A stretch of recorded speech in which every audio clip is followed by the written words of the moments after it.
play to win the game. My message for the fans, we're all frustrated with where we are right now.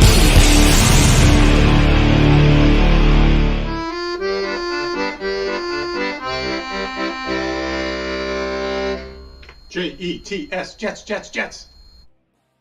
Well, hello, everybody. What is cooking? We are here. I am finally feeling somewhat like a human being again. It's starting to happen.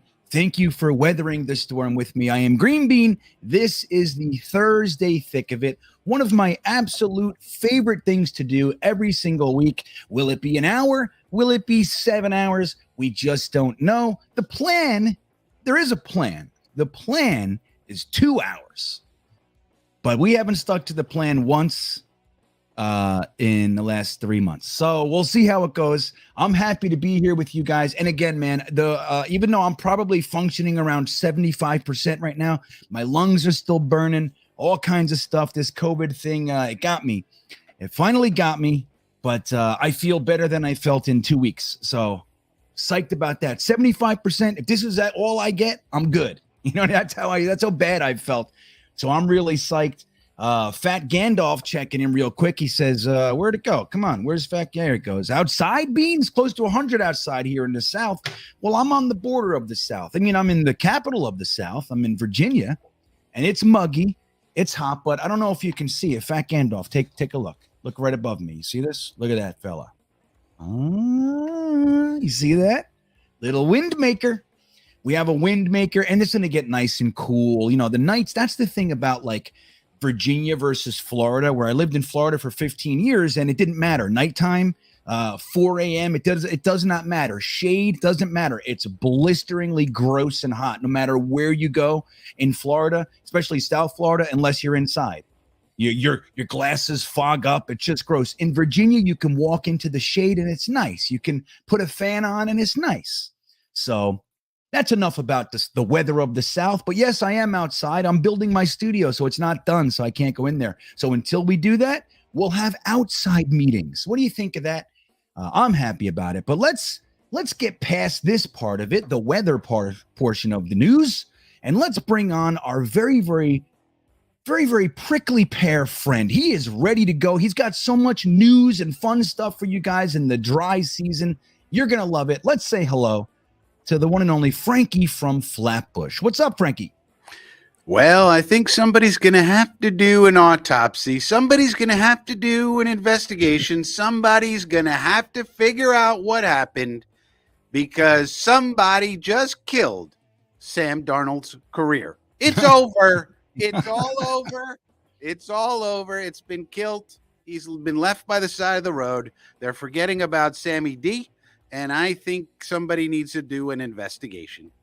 Well, you know, yes, I think there could be. Now, look, there's a lot of the water has gotten muddy over the last couple of years. For a long time, it was the Jets were Sam Darnold's problem. And you could back it up and you could say maybe Todd Bowles, Mike McCagnon were Sam Darnold's problem. Then you can legitimately add maybe Adam Gase, 2 years with Sam Darnold. At the end of Adam Gase's tenure, he said, I didn't do enough for this kid. 2 years later, he goes, maybe I could have got him a coach. Maybe I could have. So, but now we sent them to Matt Rhule, who everybody said best move ever. And then not at the time, he had what many considered one of the truly up and coming offensive minds in the NFL, Mr. Joe Brady, who I'll remind everyone that got excited about Joe Brady. He only had 1 year of anything.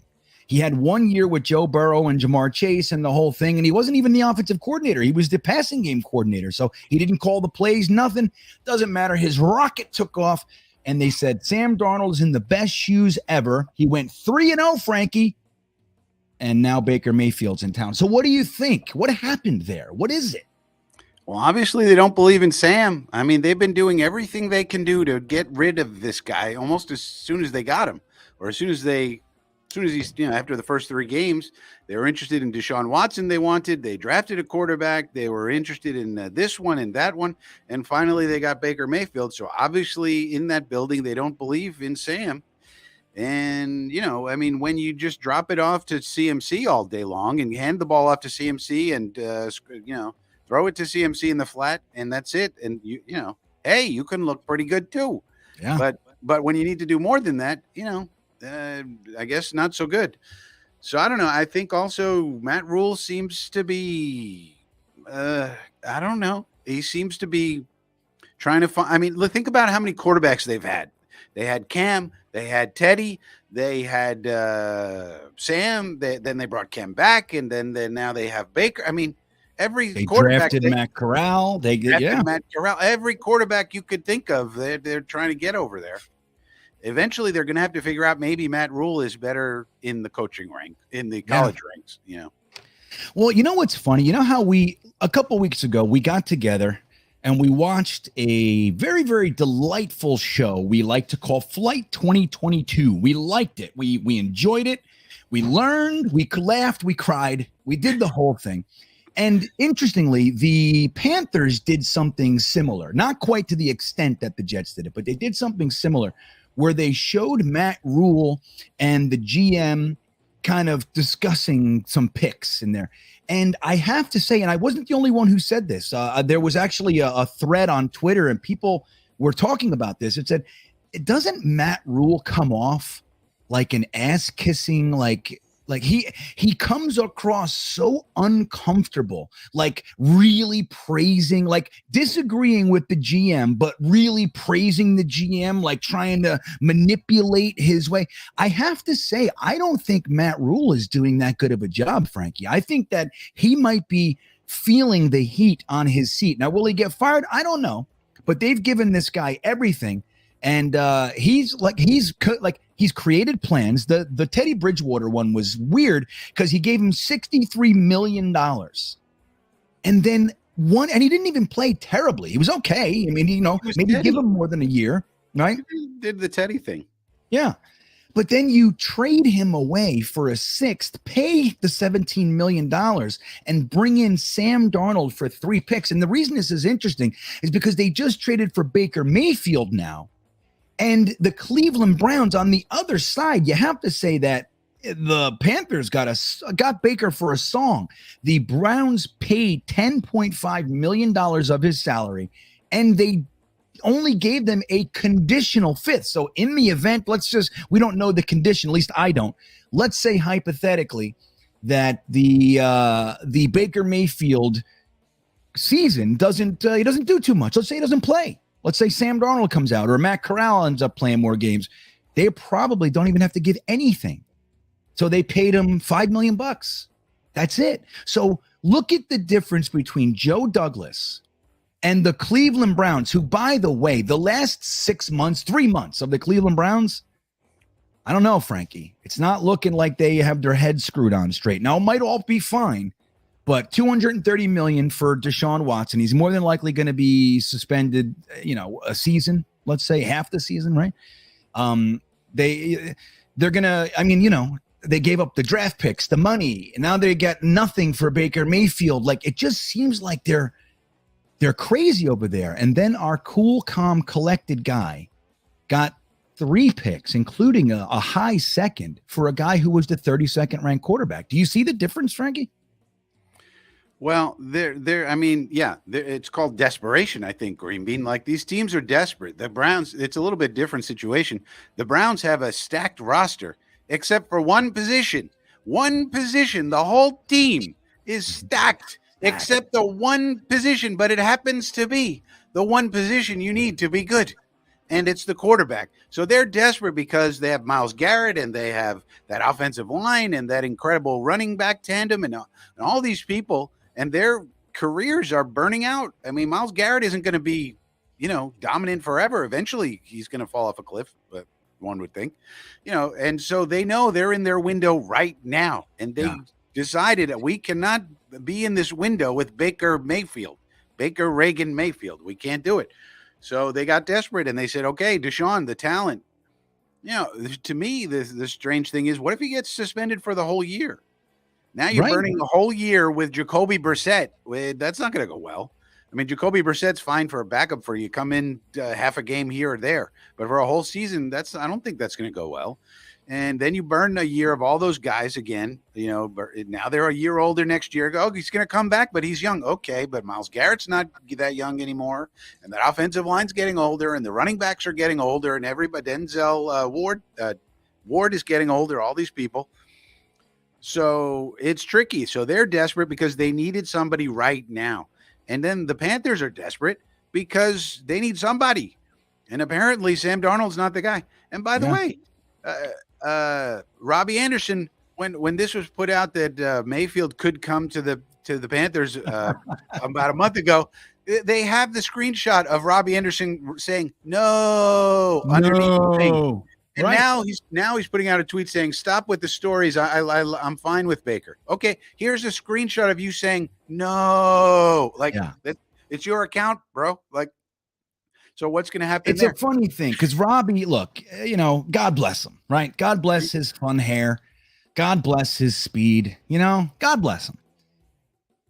He is on video throwing helmets towards Sam Darnold, yelling and screaming. He's clearly not happy with Sam Darnold and what he's able to provide Robby Anderson for his career. You know, Robby is a take the top off the defense guy. He needs a guy that can get him the ball or else he's completely neutralized, right? We saw that here. We saw Robby open numerous times when they were together here. I mean, whether it was underthrown or overthrown, Sam had a hard time hitting Robby. Now, they connected from time to time. They did.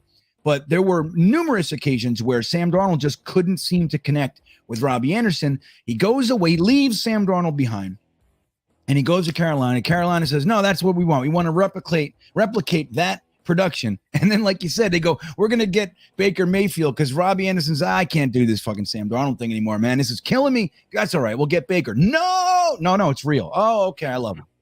Like, there's a lot going on down there, man. One thing I will point out to you, and I want to say hello to some people, Frankie, is that none of this drama, whether it be our head coach grabbing a young lady's buttocks in a bar, whether it be trading for a guy who's going to get suspended, whether it be this, that, or the other thing, it's not the Jets.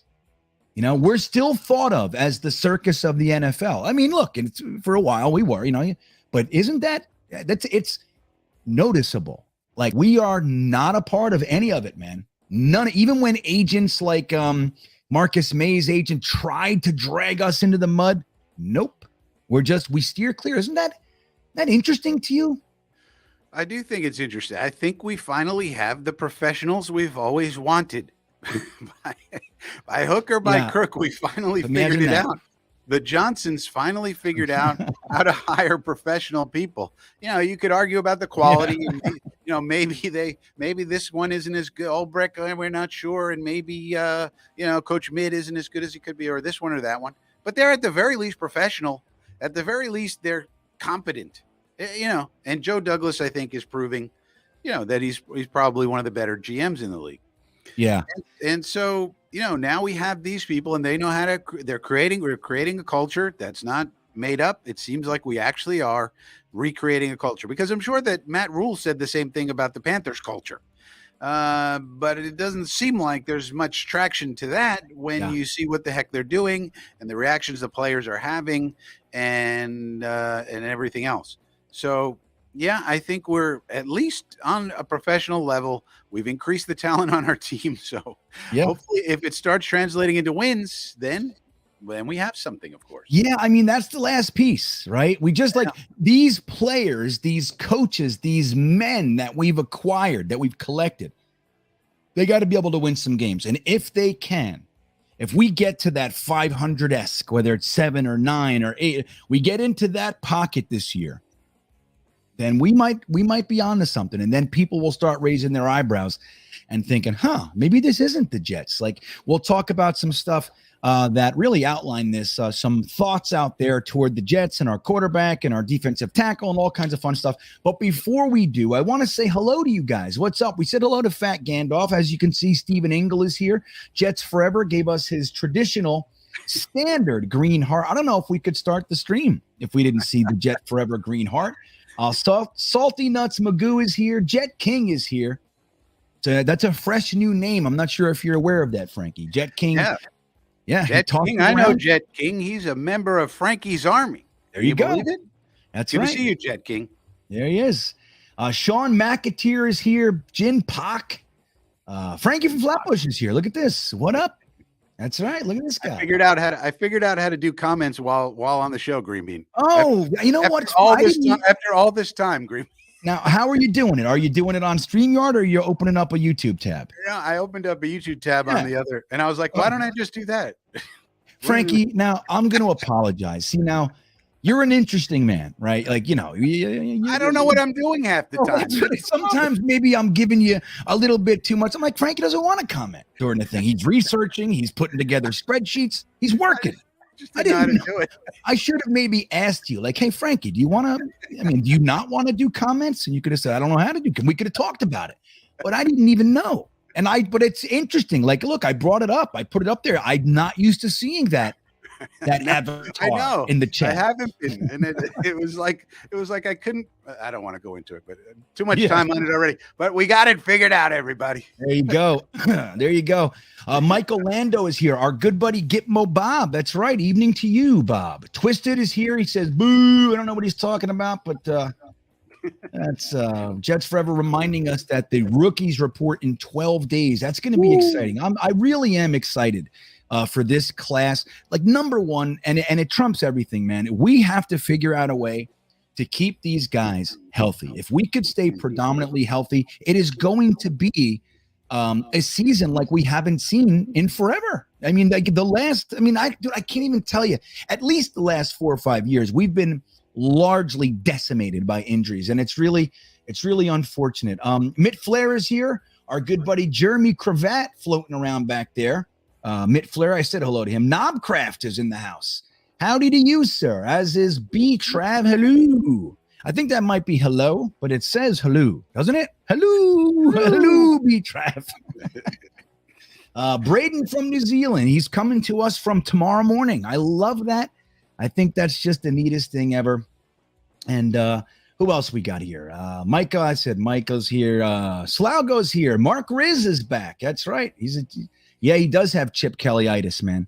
I'm with you. Remember Chip Kelly? He came out that one year. All my Eagles fan friends were like, yeah, man, we got him. He was aggressive. He was like surgical with his offense. Then it was over. It was over in 2 minutes. The San Francisco 49ers went and hired him. And it had to be a fly. It had to be a fluke, right? Nope, he sucked. And that was it. Remember, he tried to trade 3 first-round picks for Marcus Mariota. He tried to get his college quarterback. And they didn't want it. Who was it? I forget who it was. Well, it was the Titans. The Titans had the pick, and they didn't want 3 first-round picks. They wanted Marcus Mariota. As we know, he's no longer there. He is now where's Marcus? He's Atlanta. They're paying him $10 million. With his old coach. That's right. There's a lot going on out there. Vino is here.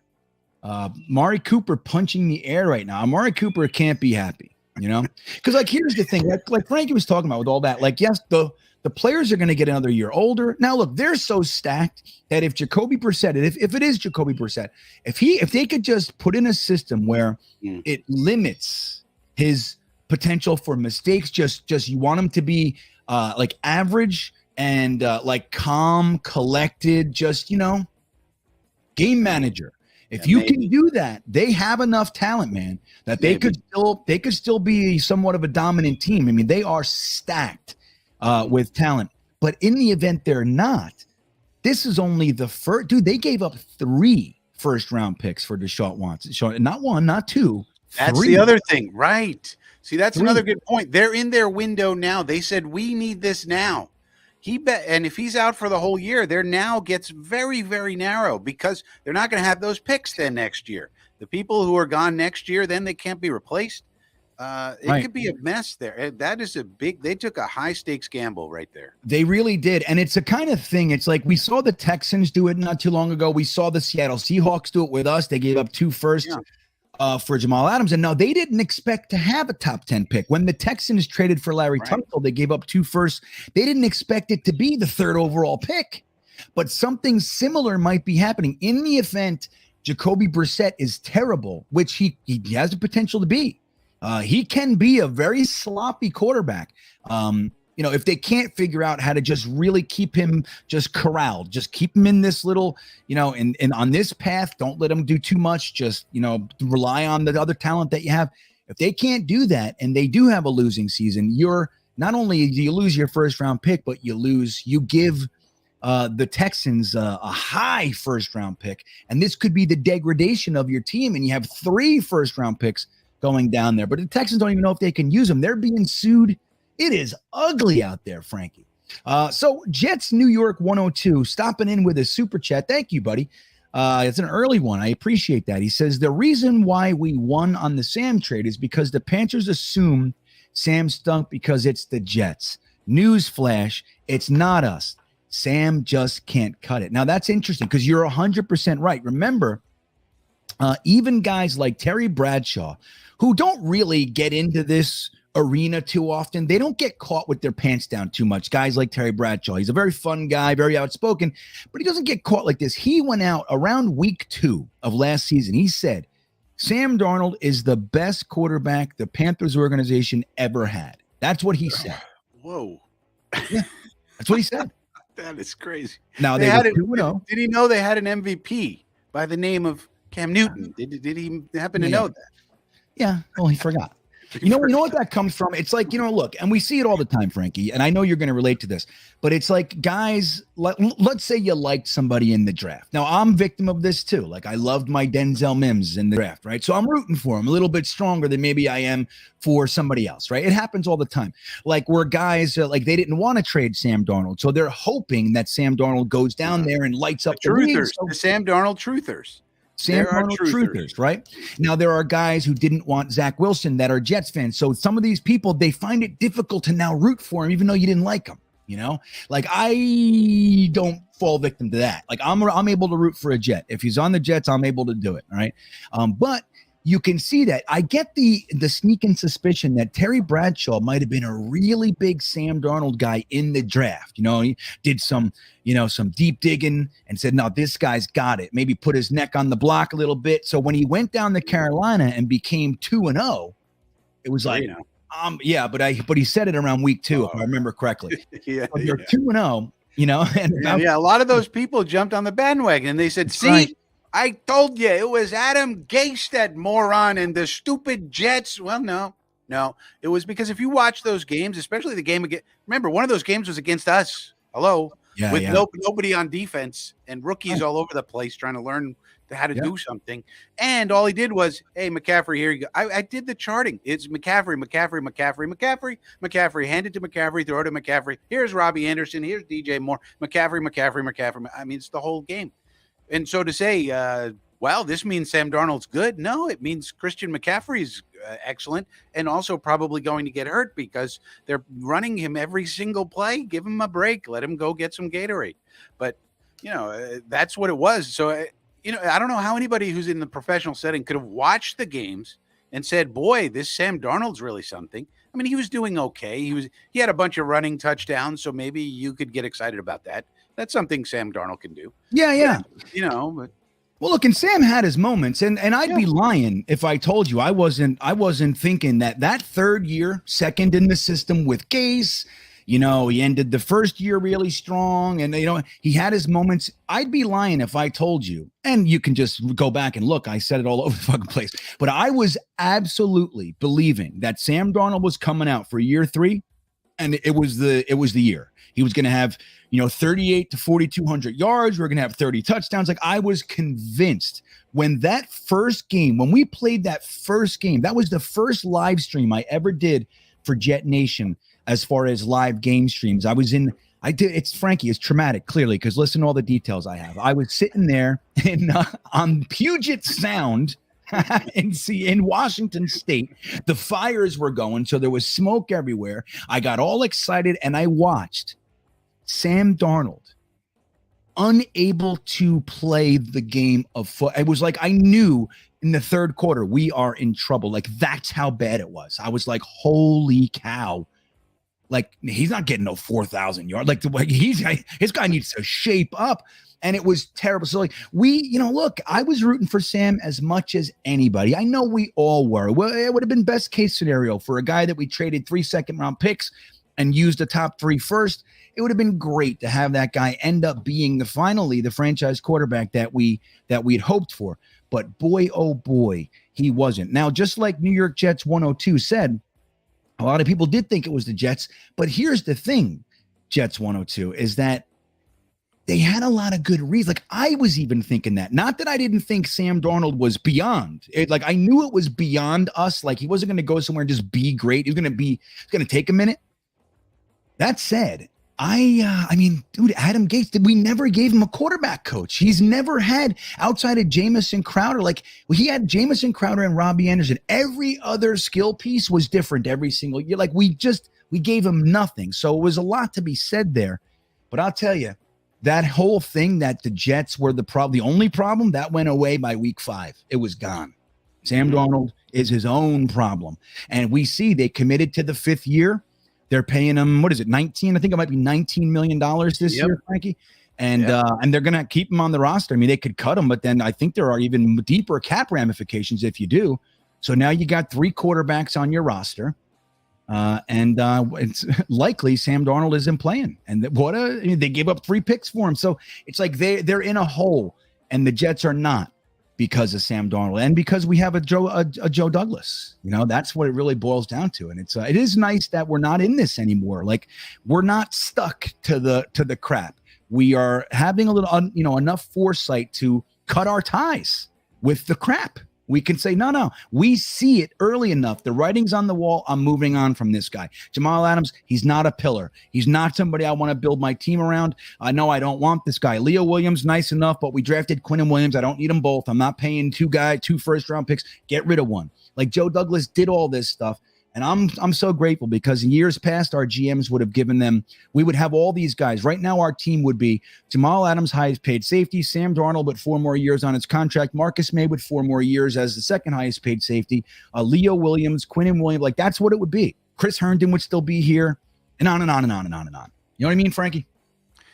Well, let's assume that what I've seen, I've watched a bunch of Darnold on tape accidentally because I was watching somebody else. What I think that Sam Darnold is a decent backup. That's what I think he is. If you had him and you picked him in the 3rd round of the draft and you put him as a backup quarterback, everybody would love Sam Darnold. Everything and if he did all the same things he does, everybody would say, this guy, yeah, he's pretty good. We're glad, we're lucky to have him as a backup. But the problem is he was the 3rd overall pick in the draft, and everybody thought he was a superstar, and that's just not what he is. I think he's a pretty good backup. So if that's the case, let's say we make the assumption Sam Darnold is a backup. Let's just say at this point in time, that's what he is. And let's say the Panthers don't want him. Where could he go? Where might he go as a backup? Well, I'd like to propose something. Anybody in the chat? Who's the backup quarterback for your Chicago Bears? Anybody know without looking it up? Anybody, any clue? Mitch Trubisky. Incorrect. He's the starting quarterback for the Pittsburgh Steelers.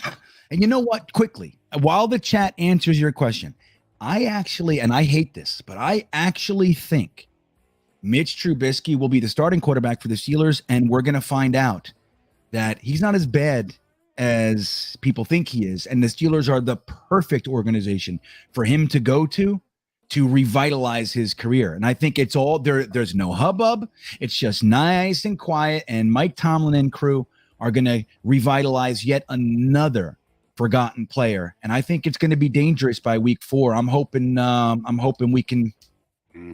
I don't know. I'm hoping we might be. If you look at Trubisky's stats, they weren't that bad in Chicago. Now, people are saying Nick Foles is the backup quarterback in Chicago. Incorrect. Nick Foles went back to Indianapolis to be with Reich to back up Matty Ryan over there. So nobody has said it. Nobody knows the backup quarterback. And this is my point. I'd know who it is, but I had to look it up the other day. I was like, who is their backup? Because, why not put Sam Darnold on the Chicago Bears, split up the cost? The Bears pay half, they pay half, you get a pick from them. They need a backup quarterback. They have no team. They're rebuilding the Bears. it's highly likely that Fields is going to get hurt again because they just have nothing over there. And so why not get a guy who can at least run the offense and play decently at times and so forth and so on while you're, building up the team and trying to develop people. So people still haven't gotten it. Peterman is on the team, J.E. Allen, but he's the third string listed on our lads. Who is it? Who is it, Frankie? It's Trevor Siemian, former Jet legend Trevor Siemian. Jet legend. So you put Darnold on that team, and he's clearly the second stringer after Justin. Right. So that's something I could think could be good for everybody right there. Yeah. Well, you know what's sad about Sam Darnold, and just like you said, like Sam Darnold's never done anything wrong. He's not like he's causing problems. He's a respectful guy. He works hard. Like there's nothing on that end, right? It's just that look, if you got a guy on the field, you want him to be able to, your wide receiver's open. Can you get him the ball, please? Like that's not asking much. Right. But the thing with Sam Darnold, and I still maintain this. I said it last year, and I maintain the same point today, is that Sam Darnold needed to have at least half a season, but like probably a whole season without being responsible for having the franchise on his shoulders. Like they got rid of Teddy Bridgewater, and they bring Sam Darnold, and they trade 3 picks, and they stick him right in. And right. It's like I think slow down. It's the Trubisky thing. Exactly what happened with Trubisky. He took a year. He sat behind Josh Allen. He learned what he could learn from Brian Daboll, and then boom, now he looks like he's going to be a starter here in Pittsburgh. Let Sammy D do the same thing, and you cut your costs a little bit. You get a pick back. The Panthers need some picks. They traded all these picks in all these deals. They could get a 5th or a 6th or something, and split the cost, reduce your cap hit, and because what do you really need Sam Darnold for now? I mean, you have Baker, you got Matt Corral, and you got PJ Walker still there. I don't know what they're going to do with PJ Walker for a third stringer, And you have Baker, like you said, Baker, I mean, let's just call it what it is. I mean, their 2 careers, they started the same 5 minutes, they were 5 minutes apart. Baker started 3 games later or whatever it was. It's the same draft. It's the same everything. Baker's been a better quarterback than Sam Darnold. So the idea would be, okay, listen, we gave Sam a crack last year. He was bad. Okay. He was bad. He's not the guy. The team doesn't believe in him. The whole thing, all my wide receivers are throwing helmets at him, everything. Like you said, take whatever you can get for Sam. Let him go be a backup somewhere. He can have like that. Who was the guy for the Raiders years ago? What the hell's his name? The quarterback. He was like a forgotten guy. I want to starts with a G. I keep wanting to say Gannon. Right. Yeah. Like same kind of thing. Like let Sam Darnold be a backup for a little while. He comes in for a game. He comes in for a quarter, and he does that. And then 2 years, 3 years, 4 years down the road, somebody gets hurt, and he comes in. He's on a team for a few years. He knows, and he comes in. He's calm. There's zero pressure, and he lights it up. You know what I mean? Or at least plays efficiently.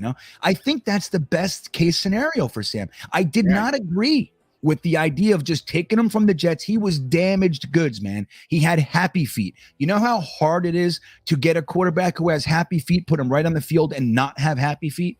It takes time, man. He's traumatized. Yeah. Like the whole ghosts thing, right? Jets Forever said Sam Darnold believes in ghosts. You damn right he does, because he was feeling pressure that did not exist because he was hit so much. He could not trust anybody around him for so long that he stopped doing it. He can't do it. So he's leaving pockets even when they are pockets. So that stuff, he needs time. And Sam's still young, man. He's going into, what is this, his 4th year? I mean, look at Geno Smith. Right? Geno Smith look what's happening with Geno. Everybody forgot Geno Smith was even in the league, I think. Totally. Everybody was like, Geno, he's not. Where did he go? Are we in a football league? What happened?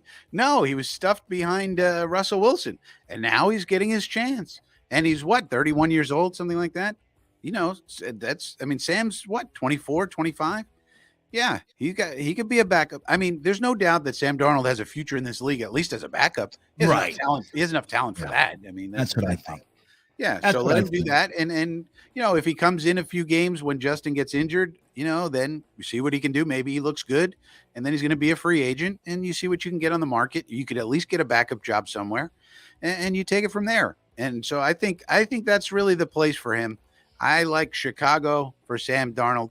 Don't forget the other part of this that we haven't talked about. Week 1, Panthers versus Browns. Week Ooh. 1. Panthers Interesting. versus Browns. Baker Mayfield's going to be running all around the stadium. He's going to be punching people in the face. He's going to be taking flags and planting them all over he's going to be going nutso. It's going to be bazonkers. Yeah. Well, you know what, man? And there's just so many really, truly exciting potential storylines out there in the NFL. Like, there's a lot of things that can happen. You know, we allow it to get stale sometimes. Like, you know, just like the Sam Darnold, is taking him, putting him in another team. Anybody could have seen, like, it's going to take a whole bunch for this guy not to have the same issues. They didn't fix the line again. Like, out of all the weapons they gave him, he had C-Mac, he had Chuba Hubbard as his backup. He had good running game. Then you got receivers, Robby Anderson, DJ Moore. They went and drafted Terrace Marshall. Like, he got a good tight end in Arnold. He had everything, but guess what? His issue wasn't that. His issue was protection, and they didn't fix it. So it's the same thing. And then obviously C-Mac with his injuries. But, you know, it'd be easy to really look at this. But I think these guys have a little bit of an ego issue. And they think, I'll fix them. Like, they call it Rex Ryanitis. I'll take Plaxico Burress. I'll take Derek Mason. I'll get these. Santonio Holmes, I'm going to make him a captain. That's what you do. I'll fix it. You'll see. And doesn't always work. Now, Frankie, we're going to switch gears from the very enthralling Sam Darnold. Never gets old. Yeah. Well, you know what? It's because it's newsworthy today. The Baker Mayfield thing. And again, like so many people in the chat are saying, you know, it's the Sam Darnold. I mean, the Baker Mayfield thing. It's like a lot of people thought that Jets were the problem with Sam Darnold. Now Baker Mayfield's here. Clearly, we have nothing to do with this guy anymore. So what's the problem now? So it's a little bit vindifying, vindification. That's what it is. It's a little bit of vindication for us. And hey, we're allowed to feel good. But Frankie, there's a lot of people in the chat talking about this. So I want to, you know, rather than just kind of ignore their comments, I want to bring their comments in and give you the opportunity. You have a little bit of news for us tonight.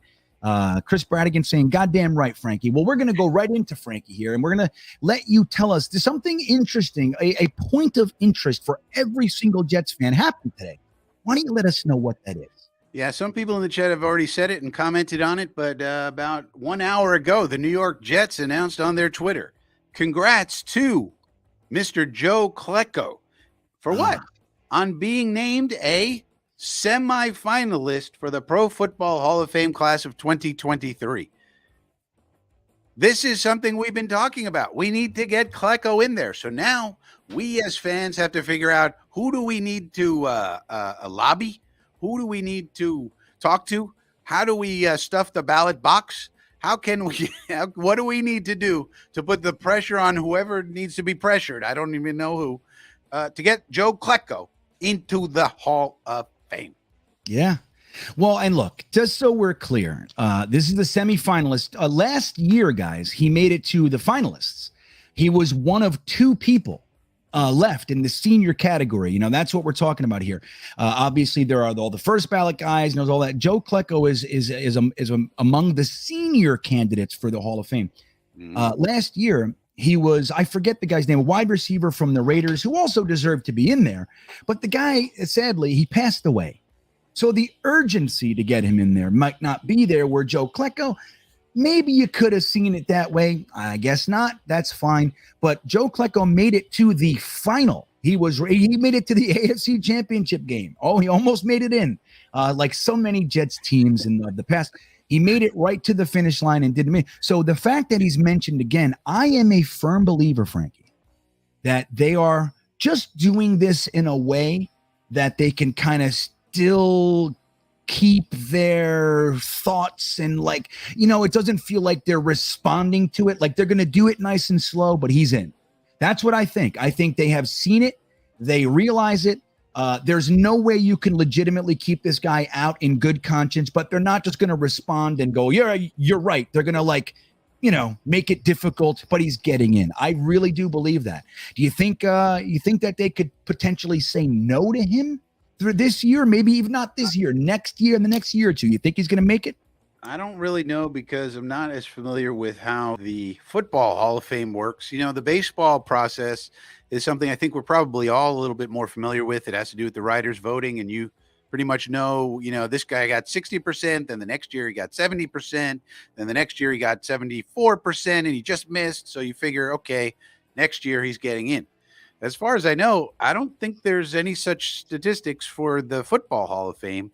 And so therefore, that process isn't clear to me. That's why I say I don't know who we need to lobby, who we need to talk to, what kind of petitions we need to start. Do we need to do a skywriting?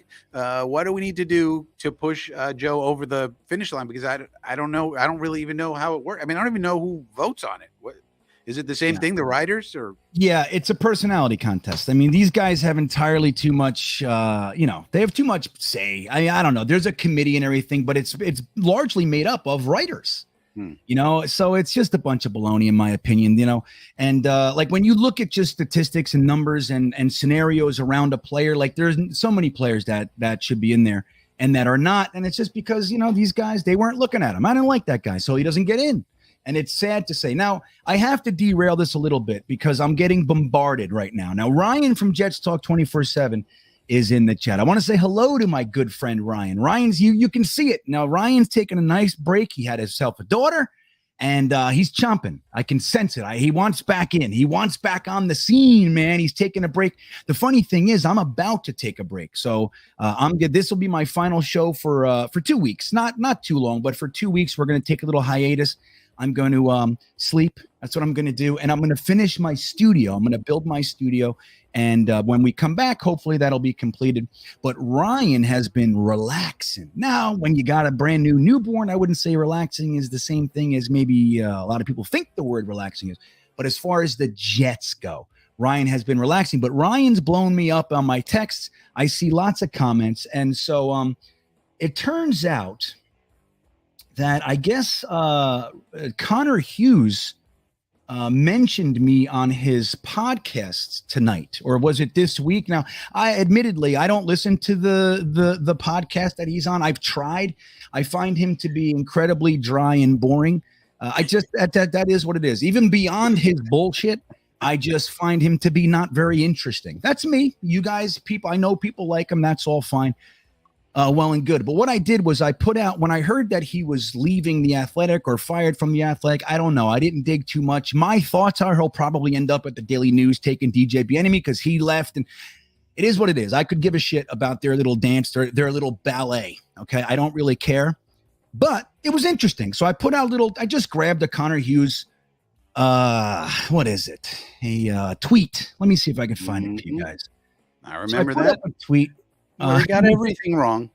Everything. Yeah, I'll find the tweet. Let me just put it up here. So I'll put it up. And then the interesting thing, what I found really fascinating, was that out of nowhere, DJ Bieniemy was the guy who replied in defense of his little felon, his little fella, his little cute little button.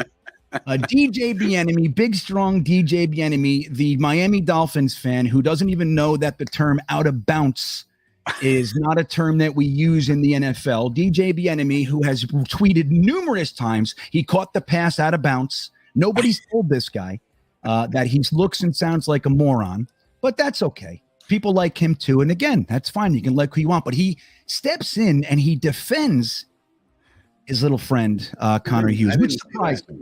Because I think, I don't know, but my first thought is, he's probably going to go take DJ Bieniemy's spot at the Daily News.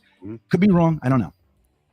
But so here, I'm going to show you guys the tweet that I put up there. I'll show it to you guys. And we won't do too much on this. I didn't listen to the clip. Ryan sent me a timestamp. So I'll definitely listen to it. I don't want to do it now because I didn't hear it beforehand. I don't want to set myself up for something I need to think about. Right?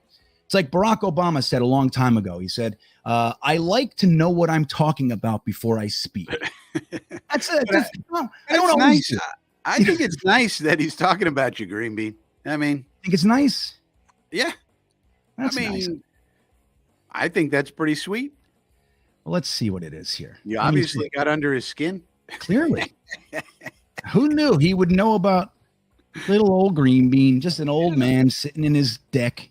Yeah, Talking Jets. and he's the one who has the institutional power, right? He's got the Athletic, he's got the Can't Wait podcast, and you got your house and a microphone. Yeah. So look, so here's the tweet that I put up. Now, again, this is just like, it wasn't a big deal. I just said, guys, it's no big deal. The guy didn't exactly add much to our lives. So this was a tweet. He said, based off discussions I've had over the last couple weeks, I believe the Jets' number 4 pick comes down to offensive tackle Ike Ekwonu or defensive end Jermaine Johnson. Travon Walker's slide maybe changes things, but I doubt it. None of those things were going to happen and didn't happen. But here's where it gets funny. Never gotten a sense Sauce Gardner is an option at 4. I heard Houston loves him and the Giants. But do you see how many things are wrong there? And I just thought it was funny. Right? Like, I'm not calling your mother ugly or anything like that. It's just, hey, dude, you put this out there. It's silly. You're dead wrong, and you're supposed to know stuff. So now, are reporters supposed to be 100%? No. But here's the problem. It's not that you got to be 100%. But when he puts out tweets like this, let me see. I'm going to find you guys another one. I feel like their information should be at least solid. Like, who's the beat reporter that gives us actual information? We don't have one. We literally do not have one. Where an organization, the way that the dynamic should work, guys, is that there should be a reporter or two that the Jets work with, give information to so they can perpetuate stories that they want. And there's a give and take. But the Jets beat doesn't have that because they're low-hanging fruit guys, right? They go for the grime. They go for the gotcha. That's what they go for. So the Jets don't respect them. We saw in the interview with Garrett Wilson where he told us that the Jets prep their players before they go sit down with the New York media.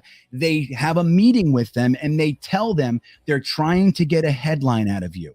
Do not give them anything. Stay within these confines and the whole thing. So why are the Jets doing that if they have a relationship with their beat? They don't respect the beat, and therefore they don't give them anything. Now, I'm not on the beat, so my information comes from my own demented brain and the research that I do. Nobody's telling me shit. I had a friend in the Jets for a few years.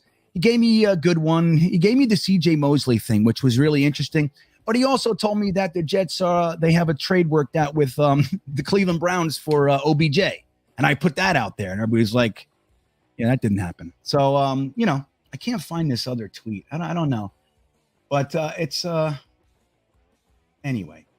So I wish I could find this other tweet. So anyway, like the thing with Connor Hughes to me, guys, is that it's not that they get information wrong, right? Of course, the Jets are going to smoke screen. We all know that. And I would rather Joe Douglas be able to smoke screen guys than have guys, leaks, right? We don't want leaks. So I'm happy with that dynamic. At the same time, Connor Hughes puts out all kinds of tweets where he personally attacks players. Yeah. Okay. Like for the one I'm trying to find, said he wrote in when BECTON didn't show up to OTAs, it was just the worst tweet, dude. I wish I had. I have it somewhere. I can't run the show and find it. I need if anybody has it out there, maybe Watch2K or Jeremy or somebody can screenshot it for me.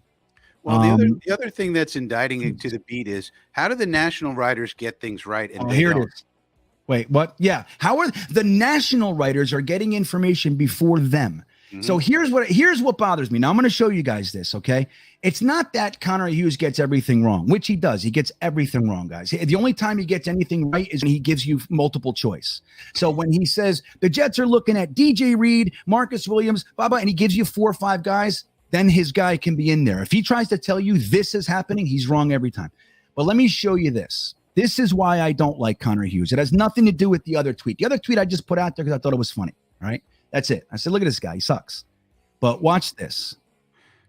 All right. I'm going to show you guys. This is the type of stuff. And it's not the only tweet. But this is why I don't like Connor Hughes and why I don't like Rich Cimini. Okay. Let's see. Oh, no. I'm doing the wrong thing, Frankie. I gotta get this right over here. Let me see. Share screen, window, and hopefully this is it. Let's see. Is this it? Right. Okay. This is it. Yeah. So this is the type of stuff that I don't like. Now, remember, Mekhi Becton, we have a lot of Jets fans who are mad at Mekhi Becton, disappointed, nervous, all the things. The reason we feel like that is because our beat is putting stuff out like this, right? This is why. There is zero reason Mekhi Becton shouldn't be at Jets offseason program. He and McGovern are the only linemen not in attendance. And McGovern, out because his wife had a baby, will be there Monday. Everyone else sees value in being there, but Becton doesn't need it. Now, if he would have just taken 30 seconds and done his job as a journalist, he could have reached out to maybe Duke Manyweather, maybe Mekhi Becton, maybe the Jets, and found out, oh, wait a second. He's having a baby too. Plus, he's in the middle of a rehab program with Duke Manyweather. So he said there is zero reason. Now, I'm going to show you another tweet that he put out a month later. There's no acknowledgement of this. So do you see the tone, Frankie? Do you see what I'm talking about? This is the tone. There is zero reason. Now, we knew that. Me and you knew this. Jeremy knew it. Ryan knew it. O'Leary. We knew why he wasn't there. How come our beat doesn't? Now, one of two things is happening here. Either he just doesn't know and he completely sucks. He's just terrible at his job, which is possible. Or number two, a little bit more nefarious, is that he does know, doesn't care, doesn't like Mekhi Becton, and he wants to perpetuate a narrative. So one of those two things. If you have a third option, I'm all ears. I can't come up with it. So here's the, I'll get you guys another tweet here. He put this out a little bit later. Where'd it go, Frankie Frank? Is this it? And I knew that Becton's wife was having a baby. You know how? I don't have any sources. I follow Mekhi Becton on Instagram. What a genius I am. Brilliant. Wow. Brilliant. Gee, what research I do. Right, I look on my phone and I see his girlfriend is pregnant. So 20 or 33 days later, I think it was 32 days later, something like that. He puts out this tweet. No acknowledgement of being incorrect. He just says Mekhi Becton is not here, which is expected as he just had his first baby. Yeah, and he probably tweeted that after that's what Coach Saleh said. And I think Hughes asked him in the presser, and Saleh said, no, he's not here, and that's expected because he's having a baby with his wife, girlfriend. And so that's what, and then Connor tweets that. It's like you could have known that a month ago because Frankie knew, GreenBean knew, Jeremy knew, everybody knew, because all you have to do is follow the players. One of the things that is really a good information feed, follow all of our players on Instagram. Even if you never post anything, get an Instagram account. It becomes an information feed. You can see what they're up to.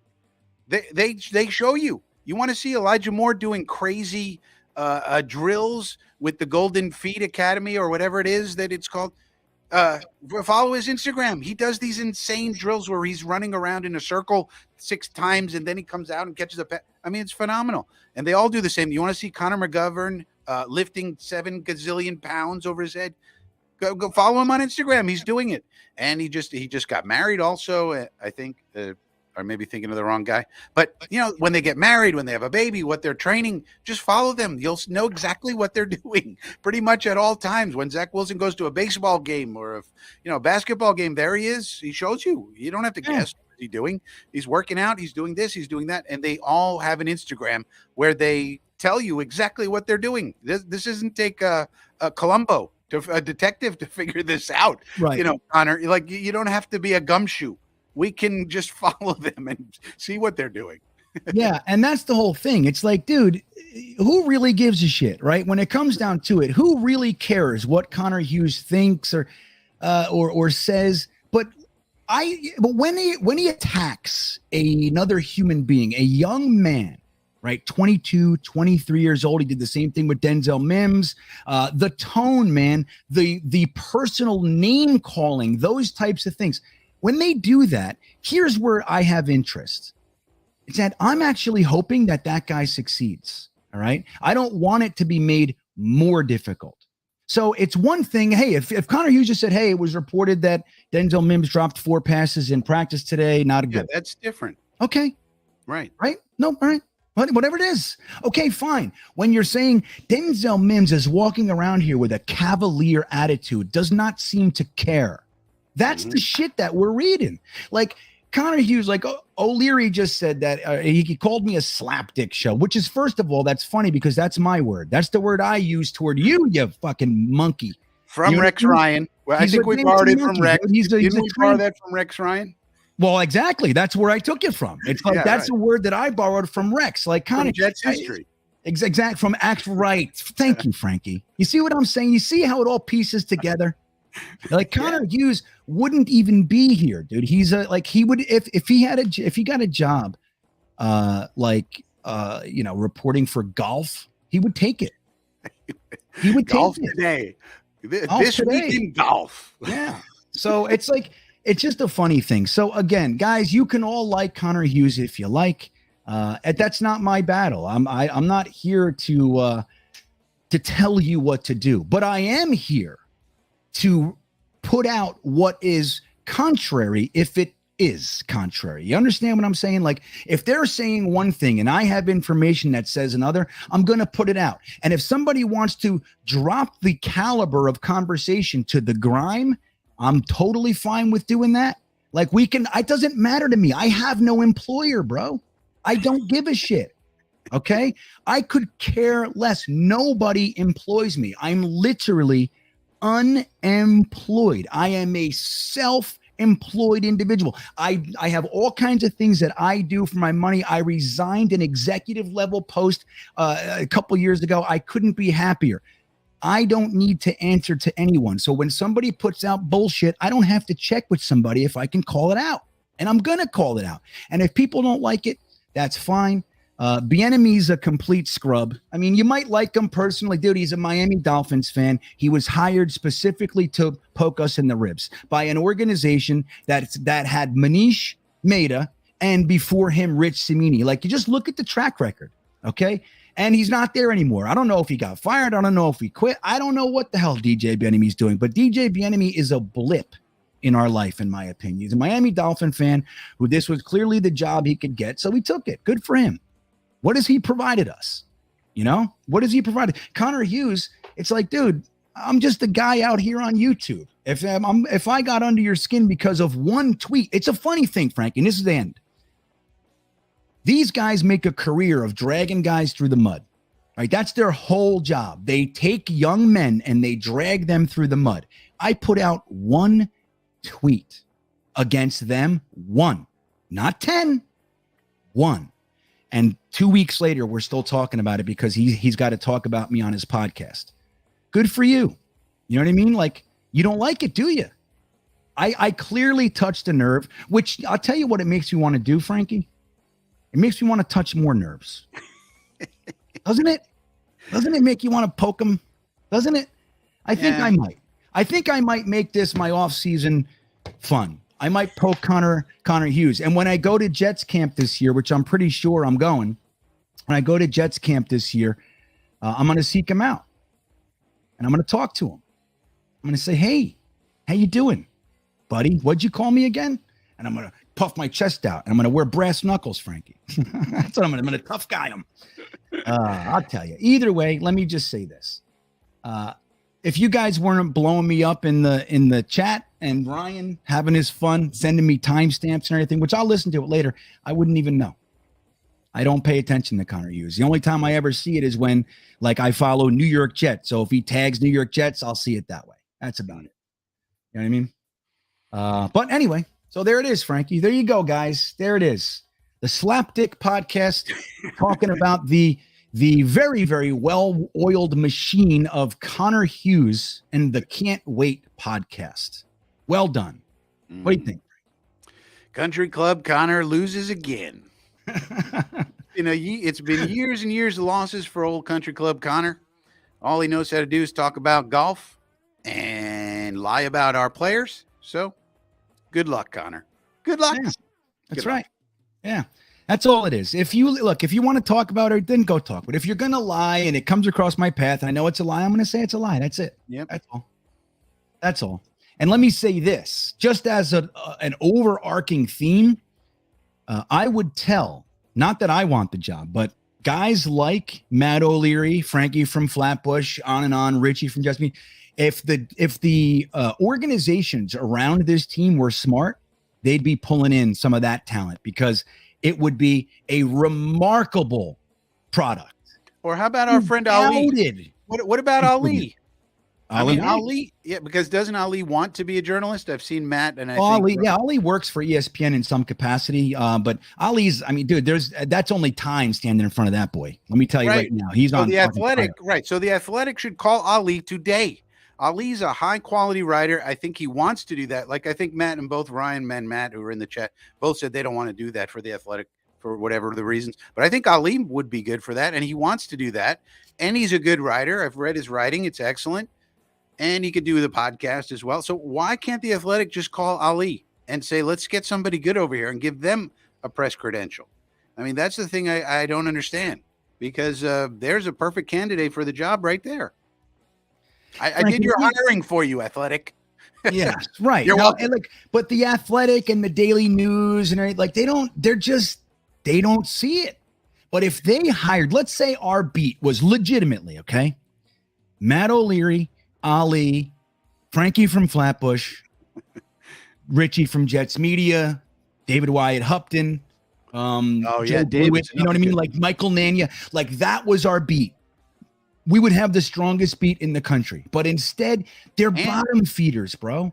That's what we would have the best informed fan base, and that would be the whole point. Isn't that the point? Yeah, because we would ask the real questions that need to be asked. Right. You know, and that the fans want to ask. Yeah, like the things the fans want to know about. Not the drug. Frankie, in their defense, Rich Cimini did ask Michael Clemens if he'd ever been considered to be an offensive tackle when he was drafted as a defensive. So you got to give him that. You do. He did. Can we ask him about the wide nine? Can we ask him? Can we ask instead of asking Sauce Gardner, can you play zone? Which is such a stupid question. Can you ask him about banjo coverage? Can you ask him about this, that, or the other technique? You know what I mean? But they don't even know it. They have no desire to get there. So real quick too, Edward Ziff points out, also George Fant wasn't at camp. Remember I made that podcast? Yeah. Did anybody even know? Nobody knew because our beat never reported it because they are narrative driven. Now I got a surprise for you. We're going to bring on one of those potential New York beat writers of the future, my personal favorite, if I'm going to say it. But we're going to say hello to our good buddy, Matt O'Leary. What's O'Leary doing? Yo, what's up, guys? How's it going? What are you doing, man? Look at your shirt. You look pretty tie-dyed, dude. What is this? My tie-dye Leonard Skinner shirt that I bought off someone in the parking lot at Jones Beach. Gotta love it. I do love it. What are you, some kind of hippie now? What's going on? You're gonna be walking around like Jim Morrison, like I am the Lizard King. I can do anything. That's it. Hey, I love it. I like it, Matt. It adds a festive aspect to you that I love it. I gotta say, I'm really digging it, man. I'm here for it, and I am here for the GreenBean and Connor beef. I'm getting as an outsider, like. I have your back to the end, buddy, but I just love from we're on Twitter all the time. We see these things. This is entertainment right now, you know? Right. It's the off season. Why not? You know what I mean? No, go on. No, I was going to say, I appreciate the kind words there, but I want no part of the beat because I wouldn't want to give up my fandom. Like these guys, they're supposed to be. Unbiased, like no rooting in the press box kind of thing. Like you go in, you just report.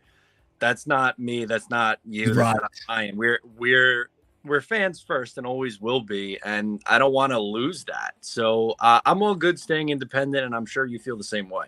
I really do. And like, that's a good point too, Matt. Like one of the things you'll know if you're a real fan that if the ball goes in the air and you find yourself unable to stop yourself from standing up and like leaning if you can't control your own body during a game, then you're a fan, right? You better know that going in. Like, I'm like, I can't even control my arms, nothing. Nobody wants to sit near me. Everybody's going to learn. Opening day. You want to try to sit next to me. I was calm with you because last week we didn't get one exciting play last year. But if there's excitement, I can't control myself, Matt. So yeah, I'm in the same boat. I'd rather be independent every day of the week. And like, that's a really good comment that you put up there. Look, dude, I've been here for 1.5 years. Okay. That's it. I've been doing this for 1.5 years. I was with Jetnation, who I still am with Jetnation, but I started over there, but I started my own channel. I think it's 16 months ago. GreenBean has 7.15 thousand subs. Can't Wait podcast has 5.64. And they have the Athletic and all the juggernaut and all the access they have. And they three can't even people. keep up. What do they need 3 people for? This is something I said a while ago. Like, what does he need? He needs one guy, and then he needs this lady, and then he needs producers, and he needs all this equipment, and he's still not as big as GreenBean. And GreenBean has his house and a microphone. Come on, man. That's right. He in an RV and was doing the damn thing. That's right. Yeah, right. Good point, Matt. I traveled even in a the whole house. country. Yeah. I didn't even have internet half the time. Yeah. I was in the middle of the mountains. I was by swamps. I was by lakes. I'm like, all right, let's hope the internet works. Bring back Pixel Bean. But that's the beauty of today's world is that if people really want another alternative to like the Jets coverage that's out there from the beat reporters, there are other options. And yes, it's not the same because obviously we don't have the access that they do, but there's no reason why, any of us can't cover this team in a different way. Necessarily need the beat for that. I don't know. Like we said, we're independent. We do our own thing and it works. That's right. And it works well. And the reason that people flock to us, whether it's Ryan or you or JetX or any of us, is because they might not even know what it is that they don't like, but they're not getting it over there. These guys realize this. These guys have access to the New York Jets, their building, their coaches, their players every day of the week, and they can't give us anything of interest. Drips and drabs. If I had access to Matt, I'd be looking under the carpets. I'd be bending everybody's ear. I'd be hanging out with the receptionist. I would know everything about that place. And subsequently, the Jets fans would. But these guys don't care. And you can see it all over them. And that's why Matt O'Leary, even though he says right now he's not going to do it, I'm telling you, he's going to get the highest contract in New York Daily News history. New York Post, they're going to be like, we need Matt O'Leary. And I agree. I think they do. Now, Ryan, Matt, real quick, did you hear the podcast? Is it really skate? I can't wait to hear it later. I wish, can you film your reaction to it? Because you're going to be smiling from ear to ear. It's everything you want and so much more. You rattled him pretty good. Yeah. Go to the time. I don't normally listen to a show, but obviously Ryan sent it to me. So I went to those timestamps and I watched it. He brought you up twice. So, and he called you that. There you go. That bean guy, which was phenomenal. That's fantastic. That is so It really is. And I want to let you guys know, I'm going to say it very clear. Like, that was not my intention. I was talking to Jets fans. I have 3,500 followers on Twitter. Nothing crazy. I was talking to those guys. That's what I was talking to. I was like, hey, guys, don't worry about it. You know what I mean? Not a big deal. This is what we're looking at. Now, some people argued with me. Some people said, I agree. Great. That's what Twitter's for, in my opinion. I didn't expect DJ Bieniemy to kind of run out there and protect his little buddy. And then I certainly didn't expect, dude, if they're this rattleable, it's who I didn't know. Now there might be some blood in the water. We might not have to make projects out of this. This is going to be a fun season if there's going to be a Green Bean versus the Beat rivalry. I'm here. I'd love it. I think there might. I'm going to take. And we could all report on it. Green Bean will do the original videos, and then we could all do videos about the videos. I like it. Amplify. That's all they do anyway, right? Rich Cimini puts out a tweet that says, hey, keep an eye on AJ Brown. He's friends with Elijah Moore. Everybody takes it and says reported by ESPN, and then it's a story. We could do the same thing. Yeah. Connor Hughes, he has 12 fingers. Did you know that? I heard Connor Hughes has 12 fingers. As reported out of Fork U. That's right. The Fork U. report out of Fork U is that Connor Hughes has ordered some new foie gras at the country club. Oh. Exactly. You see that? That's right. Country Club Connor. You know it, man. So it's fun. I'm glad you guys let me know. Again, I wouldn't know. This would have floated right by my periphery. I wouldn't even have seen it. So because he's not. I mean, again, the only time I see anything from any of these guys is because I like have a tag I follow or what do you call it? Hashtag, right? Isn't that what it's called, Matt? Help me. Yeah. No, I don't follow. I unfollowed the Beat because they're just giving me too much of a headache. But if you search the hashtag Jets, their stuff comes up, and obviously people quote tweet stuff and you see it. But yeah, just thought that was funny. I mean, I texted you the other day, how about DJ coming in and trying to slam you, but yeah, it's Yeah, I mean, right now it's July. There's not much to talk about, but if we can do a little rivalry of GreenBean versus the Beat, I'm all about it.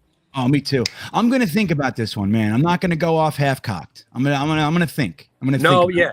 You know what? Better yet, don't record a general reaction. I need you to take it in and then like really think about it, concoct a plan, what you want to do, and go from there. Because we don't need you shooting your mouth off and getting yourself in trouble here. You know? Yeah, right. Well said. Now I'm gonna say this too, Matt. Before you bounce out of here. I wasn't told that you were taking a little hiatus, and I went looking. As you know, I am a loyal listener to the Just Jets podcast. I don't think I've missed one in the whole time. From week 1 2 years ago, I've not missed one of Matt O'Leary's Just Jets podcasts. And this last week, I got nothing, and I was all bent out of shape. I was driving, but you came back. I saw an episode. I was mowing my brand new lawn, and I heard a little Matt O'Leary. So I wanted to say thank you for only making. It was a week, I think, right? 1 week. Yeah, I think my last video was Friday, and then I came back today. I was off from the day job for a few days, and I was like, I need a little bit of a mental reset here. So just took some time for myself. It felt good.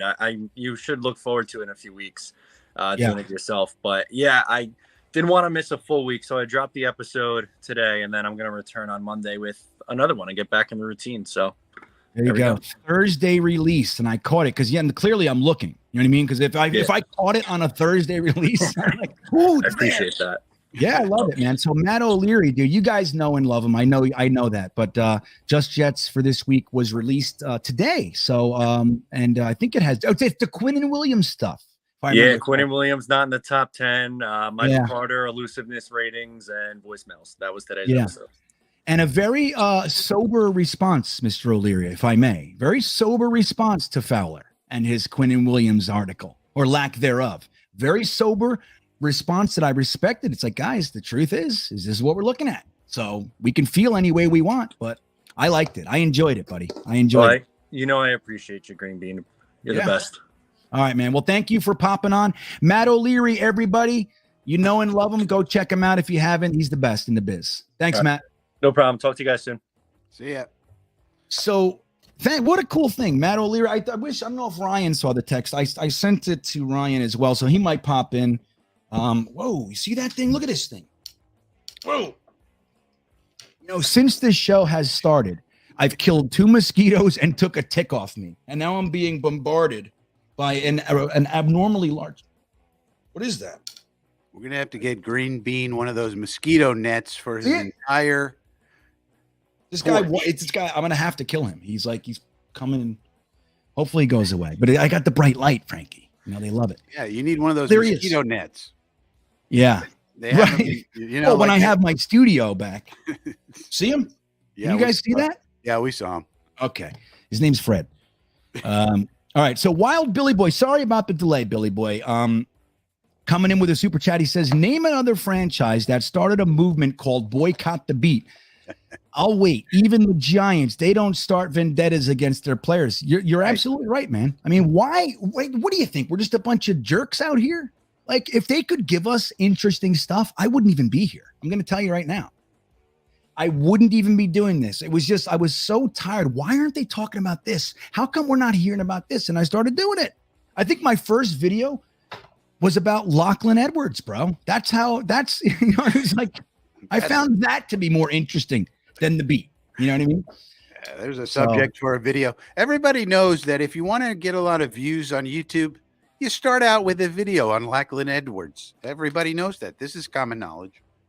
I know. You know, it's funny because like I said, I started with Jetnation. That's where I started the whole thing. And Phil from Jetnation, I sent him the video. He asked me he said, hey, if you could film a video. And I sent it over to him and I was driving and I was like talking and he loved it. He's like, dude, Lachlan Edwards, that's fucking brilliant.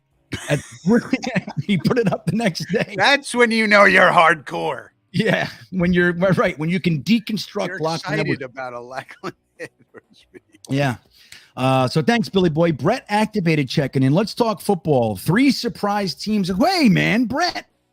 This is good. Good for Brett. This is good for Brett. No, I like this idea from Brett. No, I want to talk about trading Mims. No. No, I like Brett's idea. Wait a minute. Can I come up with 3? Yeah. Go ahead, Frankie. Take it, Brett. Well, I'm just kidding. I Go can ahead, give Frankie. you a few. One The Lions. I think people are underestimating the Lions. They're doing a lot of good things. Brad Holmes and Dan Campbell over there. The Lions. I'll say another surprise team, though it might not be a surprise to us, the Jets. I think the Jets are going to do better than people think. And a third surprise team, that's a tough one. Well, a surprising doesn't mean surprisingly good. Surprisingly bad, the Raiders. I'm going to say the Raiders are going to do much worse than people think because of their offensive line. People are saying Devontae and Carr and this one and that one. Yeah. Well, what about the offensive line? Can we block somebody? Well, who did they draft? I liked somebody in their draft a whole bunch. Hold on. That's an interesting team. I think I'm a bigger Derek Carr fan than a lot of people are. I really do, man. And he gets a lot of heat. He's like a guy that everybody thinks like he sucks all the time. And no, he doesn't suck. he throws for 4,000 yards, like just 4,000 yards. He throws for just under or just over 4,000 yards, like every year. And now he's getting Adams. So I get it. He's getting Adams. He's got Waller. They have a decent running back crew. But my problem is their offensive line. And I think I think they're going to, now they're not going to stink, but I don't think they're going to be as good as people think they are. Like maybe 6-7 wins. And that would be very disappointing for them. Don't forget, they also have Josh McDaniel coming over and Josh McDaniels. And he didn't do so good his first time around as a head coach. We got to see what he's all about. So I think they're going to disappoint. Doesn't mean they're going to be terrible, but I think they're going to be worse than people think. But here's what I'll say. Now, I think that's a good one, though, because a lot of people, like you said, because of Davante Adams going over there, they're immediately elevating them. Now, It might work, it might not. But here's the interesting thing, and this is why I remember liking their draft. And they didn't have a first or second round pick because of the Davante Adams trade. Now, what they decided to do in direct response to kind of your feelings, Frankie, was they used their third round pick on a guard, Dylan Parham, who I happen to like in the third. And then one of my favorite mid to late round picks in the seventh, they got Thayer Mumford. And they also got a running back, Zamir White, who I think is probably going to be a little bit better than people think in the fourth round.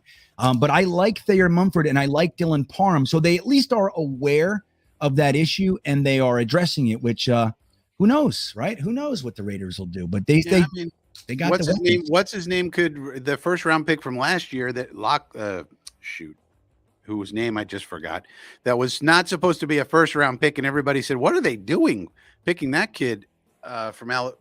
Now I'm completely spaced. Who did they pick last year? Chat. The first round pick, 18th pick overall, and everybody said, "What are they doing with that one?" Lockwood. Why can't my brain work? Anyway, but maybe he becomes good all of a sudden. I mean, then maybe they turn it around. But even if Parham and the other one, Mumford, turn out Leatherwood. There you go. Thank you, Dom. Leatherwood. It was Leatherwood. Woods. So maybe he can turn it around because he was a first round pick. He obviously had some talent. And these other guys, they might be good in 2 or 3 years. I mean, I don't think Dylan Parham's going to light the world on fire this year.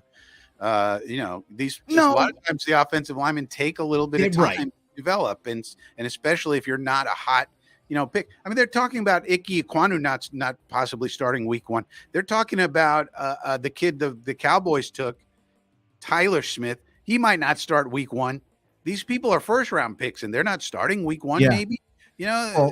Sometimes when you have a vacuum, though, third round picks, look, I'm a firm believer, and we've talked about this numerous times, Frankie, that like the third to the fifth round is really the sweet spot for offensive line.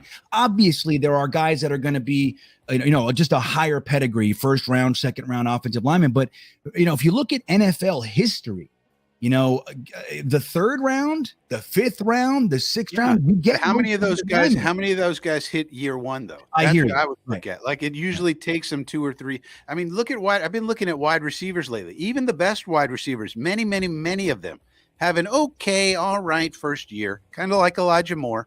It looks just like that. And then year 2 or year 3, they go boom, they're on the skyrocketing. So it's even the high talent wide receivers can be that way, and offensive linemen and defensive linemen are known to be that way as well. Yeah, and that's a good point. I mean, you bring in Davante Adams, you got Hunter Renfrow, you got Waller, you got all your toys, and then if you can't have a serviceable offensive line. It's all gone. Like all that, we know it better than anybody. Yeah. But, I mean, a great example is the Chiefs in the Super Bowl. it's one of the best examples because we like to throw the bad teams like, oh yeah, well, offensive line, like it's not as big of an excuse as people don't like to acknowledge the level of excuse that no offensive line really is. And we saw one of the absolute elite talents of the NFL look pedestrian at best without his offensive line, and they were able to do nothing. And that's with Tyreek Hill and all the toys that the Chiefs have. They were able to do very, very little. So people started to, like maybe the cash go, holy shit, man, this offensive line thing is serious. So if you don't have that, it really does. It's the rug under your feet, man. It's the rug under the feet. You can do anything you'd like if you don't have protection for the quarterback, unless you have a guy like Lamar Jackson who can take that and make that his bread and butter. It's going to be extremely detrimental. But at least the Raiders were taking swings at it. That's the thing. Like the Jets would be in that exact same situation, Frankie, and we draft, what's his name, Shepard. Ja'Kai Polite. Yeah, we draft. Think about it. We had no offensive line to speak of, and we go ahead and we draft Sam Darnold, Nathan Shepard, Foley Fadukasi. I give him credit. No, it's a good point. I give him credit. They're taking a swing. Maybe Parham can come out of the gate and be super great. Yeah, and I do like wonderful. Him. Yeah, I think he could have been a second. A lot of talent evaluators like him. Yeah, he could have been a second, and nobody would have batted an eyelash at it. You know what I mean? Yeah. So Nicholas George the King, I love you too, buddy. Really, I love that name, Nicholas George the King. Right, getting it all in there, man. Frank, he's not. He's sometimes just like, hey, this is what it is, and I'm telling you, Nicholas George the King. I'm with it. Nicky Gio El Rey. See, now Frankie's not having it. He's like, no, we're nicknaming this right now. Too long. Nicholas George the King. Thank you, my friend. I love you as well. Let's see. Abstriku, our old buddy, checking in. Thank you for the super chat. He says, Green Bean, join us in Frankie's Army new Dynasty League. Time to try fantasy. I can't, Abstriku. Also, I'm in Finn's territory right now, and they are scared of the Jets. Oh, wow. Well, two things. That's one is very interesting. I'll make this the quicker part. I would love to join. If I'm going to join any fantasy league, I would love to be a part of Frankie's Army new Dynasty League. That sounds right up my alley. The problem is I don't gamble, Abstrike, and I don't gamble because when I do, shit gets ugly. Like, for example, I sell stuff on eBay, right? Like I find stuff, I upgrade, I sell.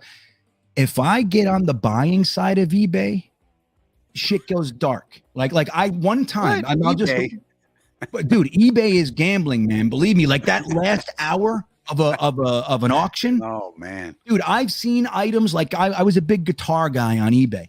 I've seen guitars go in the last 5 minutes go up $2,000. 5 minutes. One day, my wife sat me down a few years ago and just said, "Hey, can I talk to you?" And I said, yeah. What's up? She said, how many guitars are you hoping to own? What a nice lady you have as a wife. Well, she's fucking smart. But I said, how many guitars are you hoping to gain? I said, I don't know. How many? 2 or 3, 4, And she brought up, she said, you just purchased, I think the number was 12. 12. And that's in addition to the 7 I already had. So, Frankie, this is where I hit my bottom when I bought a guitar. Now, I won't get into the details, but there's a specific brand of guitar called Hamer that glues in their neck, right? So you don't unscrew it and you can't replace it. It's a glue in. I bought a broken necked Hamer on eBay because I got such a sweet deal on it. And when I got it, I opened the box and I thought to myself, what in the hell am I going to do with this thing?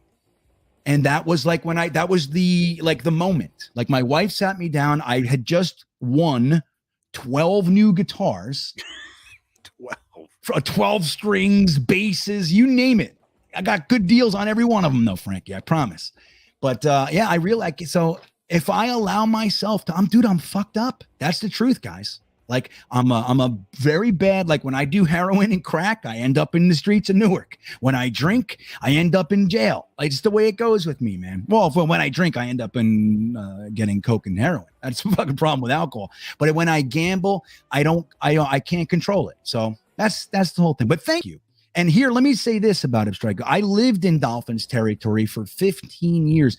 I went to every Jets game down in Miami for, I think, 8 or 9 years straight.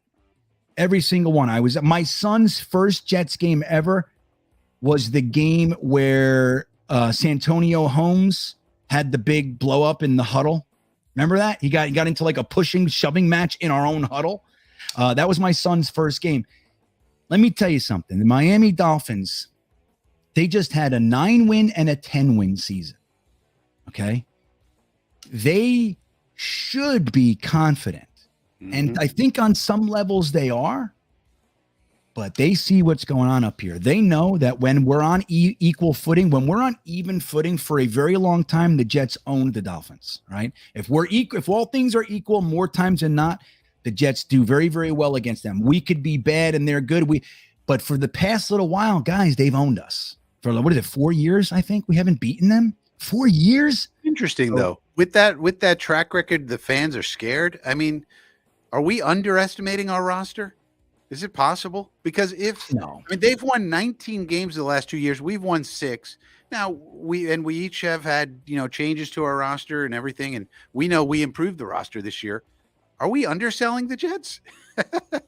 I wonder, because you would think they would be inclined to say, well, Zach Wilson stinks. What good is it? It doesn't matter if you have CJ Uzama or Tyler Conklin or Garrett Wilson or anybody else, because Zach Wilson stinks 55%, all the numbers, So I don't know. I don't know who Abstrico is talking to, but I trust Abstrico, and I find that very interesting. Well, here's the thing. Well, I'm going to tell Abstrico's there's another layer to this. Abstrico will know, and I'll share it with everybody right now. In Miami, there's a and even South Florida, let's just call it South Florida. Technically speaking, the stadium isn't in Miami anyway. It's in Miami Gardens, which is right next to Hollywood and the whole thing. But that all said, that whole area where Miami Nation is strongest, which is that chunk of earth from West Palm Beach down to Miami, largely speaking, they are fair weather fans. They don't show up if it's too hot. They don't show up when the team sucks. They don't do that. Years ago, when they had the really good basketball team, the Heat, with LeBron James and Dwayne Wade and Bosh and all that, you couldn't get a seat in that place. It was $500 for upper deck. And I'm telling you, you couldn't get, you had to buy your seats like a year ahead of time.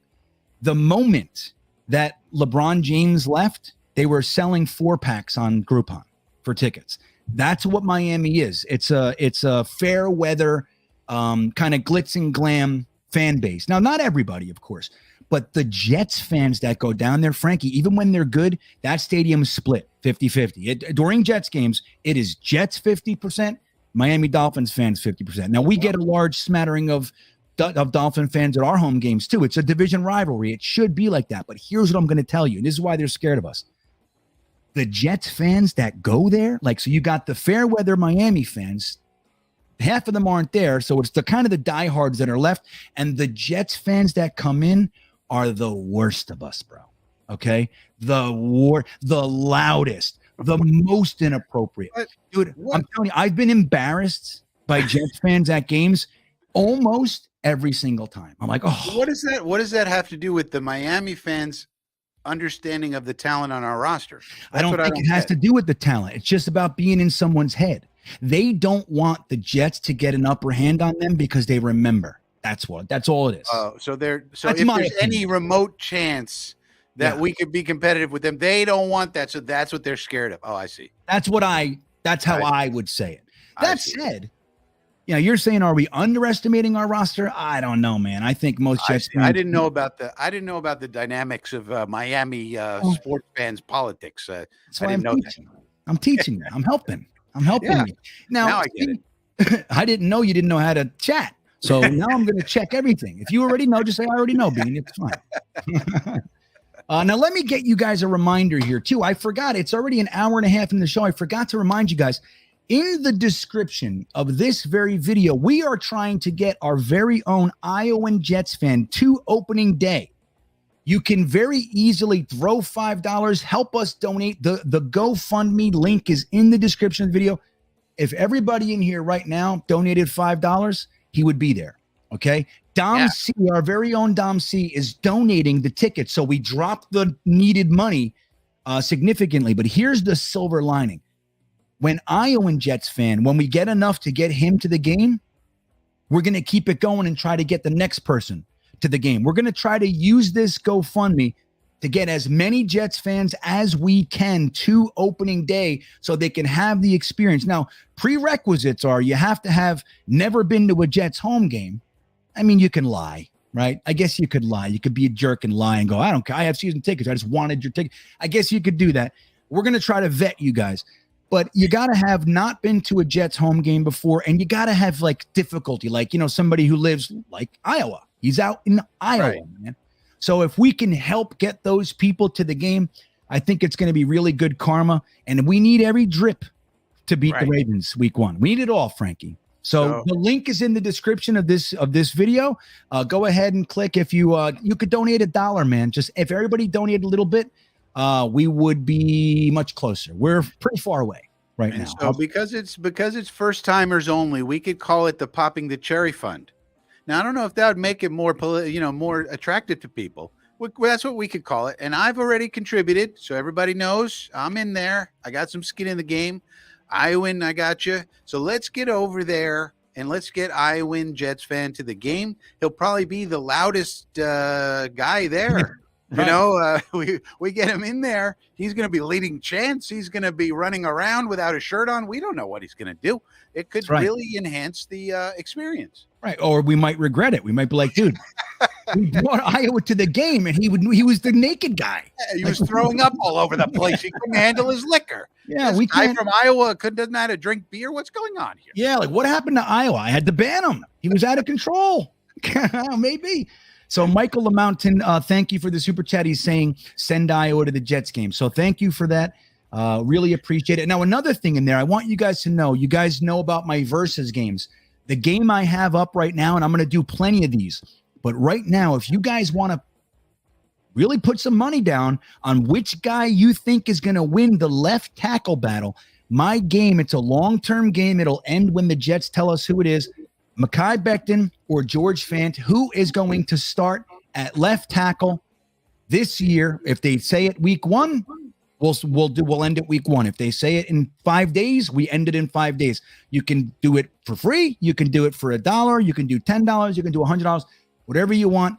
But we all have very opinionated stances on this. If you want to get into it, go ahead and click that link. Get into the versus game and join the fun. I'm having a blast with versus. This is going to be a fun training camp from that perspective. I'm going to do one for Pinnock or who's going to start at free safety. Start Pinnock. Wait a minute. I could do a Pinnock. I could do a Pinnock thing on versus. You can. What? That's right. I did not know this. That's I right. did not know. I want to put all my money on Pinnock. Well, you'll be able to, because I'm going to put that game up there very, very shortly. And that's the thing, guys. We have all kinds of camp battles and this and that. Who's going to do this? Who's going to do that? I'm going to do it all season with milestones, with stats, all kinds of stuff. And we'll be able to, actually put money down if we want to say, hey, I'm confident this is going to happen. You can play against somebody else, or you can do what I do. I play for free. And I think it's a good time no matter what, because I'm able to show you how right I am, which I love. I love doing it. What else is the point of all this sports stuff? You got to prove to people you're right. If you can't be right, man. Oh, Nicholas George the King checking back in. He says, thanks, man. I made it my name on TikTok after blowing up. There you go. There you go. TikToker is here. He's GreenBean.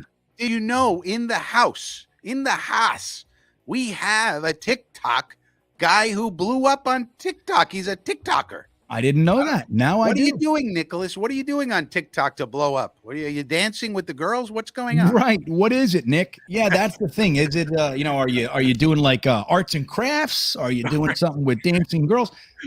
I'm going to look you up though. I don't go on TikTok too much. I did for a little while. I tried to kind of do it, but it's just I don't have the mental bandwidth. It's just not sticking. But I have a TikTok, and I'll check you out, and I'll follow you too. Why not? Right, buddy? We'll do that. But thank you, Nick. I doing Jet appreciate stuff, Nicholas. Tell us if you're doing Jet stuff on TikTok. That'd be pretty sweet. I don't know any TikTokers. Well, I don't really follow TikTok, but okay. Yeah, right. Hey, wait, look, real quick before I get to Billy Boy, New York Sports Wicker Media, Watch2K, saying you won't hear about glued guitars on the Can't Wait podcast. That is true. Yeah. What do you know about? Where else are you going to learn about glued guitars and screwing a top in on a guitar? Nobody else but GreenBean knows these things. Come on now. That's right. And who else has COVID and is still here with you guys, huh? Yeah. Yeah. That's a trooper. That's a trooper. Wild Billy Boy checking back in. Thanks, Billy Boy. He says, Ryan and I believe Matt. Oh, so here we go. Ryan and I believe Matt have said they believe CJ will be cut after this year to save cap. Assuming he plays as good as he did last year, I can see JD restructured at most, keep talent on the team. That's interesting. Now, I'll be real honest, I vacillate back and forth with this one. There were days where I was convinced that we're going to replace him and he'll play this year. And like Matt and Ryan were saying there, but there are other days that I'm like, just like you're saying, Billy Boy, why? Like if he's willing to restructure, if he's willing to make it a little bit more reasonable, and don't forget, by the time like next year, his contract isn't as obscene as it was when we first signed him. You know, he was $5 million more than any other linebacker in the NFL per season. It was a different story. So it's not as obscene as it used to be. But if CJ Mosley is willing to kind of work his contract a little bit to stay with the team, and he has a good season, I would say keep him too. What do you think, Frankie? You think the Jets are going to bounce CJ Mosley after this year? Well, they have the opportunity to. So that's the thing about his contract. They have an out after this year. So that's why everybody's talking about it, because they can get out with a $3 million dead cap hit after this year. So that's why it's a possibility, because instead of having an $18.5 million cap hit next year, they could have a $3 million dead cap.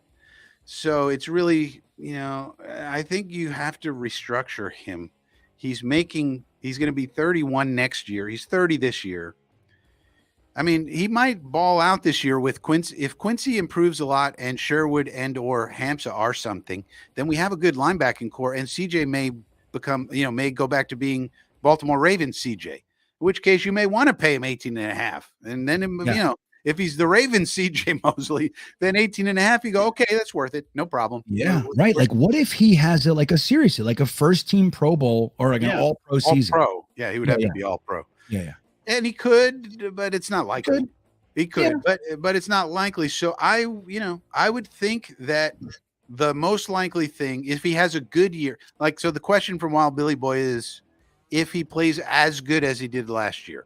So he's not the Ravens Mosley, but he's not terrible, PFF grade notwithstanding. And if that happens, then I would think Douglas is going to restructure him, because we love him. He's great. We love what he's got up here, in the brain. He's got a great mind, a football mind, and we love his work ethic and leadership and all that. But if he plays as good as he did last year, he's not worth $18.5 million cap hit. So we just have to restructure that. Yeah, make it longer for him. Just make it longer but lower. Make it fair. But and he may say go pound sand, and then we say, okay, you're out of here, CJ. I mean, so now last year we didn't have any leverage. So if you remembered that they asked CJ if Douglas approached him about restructuring this year, CJ said, no, they didn't approach me. Well, we had no leverage. So Douglas is not a dummy. He knows. Yeah, right. Why agent's going to be like, no, thank you. We'll take the 17.5. Thank you very much. Right. Why pour sugar in the tank? There's no reason. Right. There's no, number one, you don't need it. Okay. So we're not up against something where we need to do that. Why sour anything? Right. There's no reason. Right, and the agent would just tell you to go jump in the lake anyway, because he doesn't have to do anything. You have no out in the contract, naturally, built in the contract this year. So you just pay him the 17.5. But then next year we have leverage. We can say, okay, goodbye, CJ. Try and get a better deal on the market. And I would think that Douglas will negotiate, like he always seems to do, a fair deal. He knows what the market for CJ at 31 will be, and he'll just offer him a fair deal for him and the team, because that's what Douglas tends to do. And right now, 18.5 for the same production we got last year is not fair for the team. So I Yeah. think, and we have the leverage of cutting him for a $3 million dead cap hit. So that's the likely scenario is a restructure. I think. Well, you know what's interesting though is that, and you guys know this, and when we talked about this, you were actually on the opposite side of this, and ultimately correct. But I thought the Jets were guaranteed, all but guaranteed, to at least bring in one linebacker in the first 3 rounds. I thought, and if not the first 3, at least a linebacker, right? I thought, even when we took Michael Clemens, there were still a few guys that I liked on the board. The Jets did not do that. So it doesn't seem like unless it's Sherwood and Nasruddin, like we're not really, setting up the landscape for CJ Mosley to be replaced. Now, that doesn't mean we can't do it next year, of course, but we didn't start that ball rolling. We didn't go and approach him for a restructure. We didn't draft his replacement. So there's nothing there. I think that if CJ Mosley has a good season, they will definitely try to restructure. But I think that he would look. Why weather all the bad stuff and then as soon as we get good, you bounce? Like, why do that? So I don't know. I think CJ Mosley is going to be here a while, and I would like it. I'd like to have a guy here like him. He's a respectable player. You know what I mean? He's like very well respected around the league. No baloney, no drama. Just a good football player. Why not keep those guys around? You know what I mean? Fat handoff check. Listen to this one, Frankie. He says, Bean, I'll donate $25 to Iowa if you promise we won't be sending Connor Hughes to his first Jets game. Well, I can promise you that Connor Hughes will not see one penny of this. But sad to say, Fat Gandalf, I have a sneaking suspicion that Connor Hughes has been to a Jets game before. So that's the sad part about it. Not that we know, because he doesn't tell us shit. What difference does it make? He could be watching from the country club. He would have the same insights. All we know is that Jeff Smith looks real good, or Lawrence Cager's lighting it up. Yeah, great. Yeah, good stuff. Good stuff, Connor Hughes. Appreciate it. Yeah, thank you. So yeah, I think you should donate. Now, 25 is fantastic. That'd be appreciated. Again, guys, whatever amount you see is as appropriate. Would be appreciated and fantastic. Iowa, I talked to Iowa a little bit more than some others. He's one of the beanbaggers, so we have a Discord server that we communicate on, and he's fantastic, man. He's a great dude. Like, I want you to know that. Like, he's not that I know him, right? But I know him a little bit better than maybe a lot of other guys that I talk to out there. And he's a good dude. He's always trying to make people laugh. He's just a good guy, man. He sent Y2K a bottle of orange corn wine. Like, who does that, right? There's no poison in it. None. Corn wine is not exactly the world's greatest gift, but hey, it's unique. The counts. Exactly. And it's what unique. were you thinking? Well, we'll bring Y2K on in a minute, and I'm very curious. I don't know if we ever got a report back. I mean, I feel like we talked about it. I don't remember if we ever got the report. So let me get through these super chats. I'm going to bring Y2K on, and we're going to get the orange corn wine. We have a corn wine section. Yeah. We need a corn wine report. Yeah. Here's the corn wine report from the middle of America. That's right. Exactly. It was not good. That's probably what it's going to be. That's just me going out on a limb. A corn limb. I'm going out on a stalk, Frankie. Larry Cook with the super chat. Thank you, Larry. I appreciate that. All gas, no break. I don't see a question. If there's something else in here, maybe Jeremy can tell me. But anyway, I do appreciate it, Larry. Thank you very much. If there's a question down there, if you have one, by all means, we'll try to prioritize it. And, nice logo. Yeah, I like it. Right. I like the logo. Well nice done. job, Larry. Well done. Hey, look at that. What is that in the football there? I think that's a little Reddit guy. It does look like a little Reddit guy. dude. Yeah. Yeah. Let me put on Frankie. Guys, I'm turning 50 this year, so now I'm going to let you know it's real. 80s logo. That is a Reddit guy. That's a Reddit guy. There you go. See, I can see. Glasses help. It's crazy. Jets Forever saying the 80s logo. Yeah, we need some kind of logo that looks something like a jet. Oh, by the way, I think we got rated this week. I saw something in the news. Jets rated one of the worst logos in all of football, which I agree with. Who rated it? Who? I don't know. I got to look at it for my Tuesday Newsday show for next week. But I saw the headline. I think it was on Jets X Factor. Jets rated as one of the worst logos. And we do. It's so boring. And nothing Jetish at all. Hey, listen, here's what I'm going to tell you. You keep defending this. My childhood. Come on. Well, it's not your childhood. The logo is from our childhood. That's the logo, the old one. Frankie. That's the one we need. Frankie, I'm gonna go get it. Okay. I wanna just, since we're talking, I need to have substance because we got this. This is our new. Yeah, that's the one that got rated as one of the worst because it has nothing to do with anything. Did they talk about the jet from the rear? No. There's there no jet engines? from the rear. There is. The jet engines are right there, Frankie, with the wings. It's like leaving. It's not there.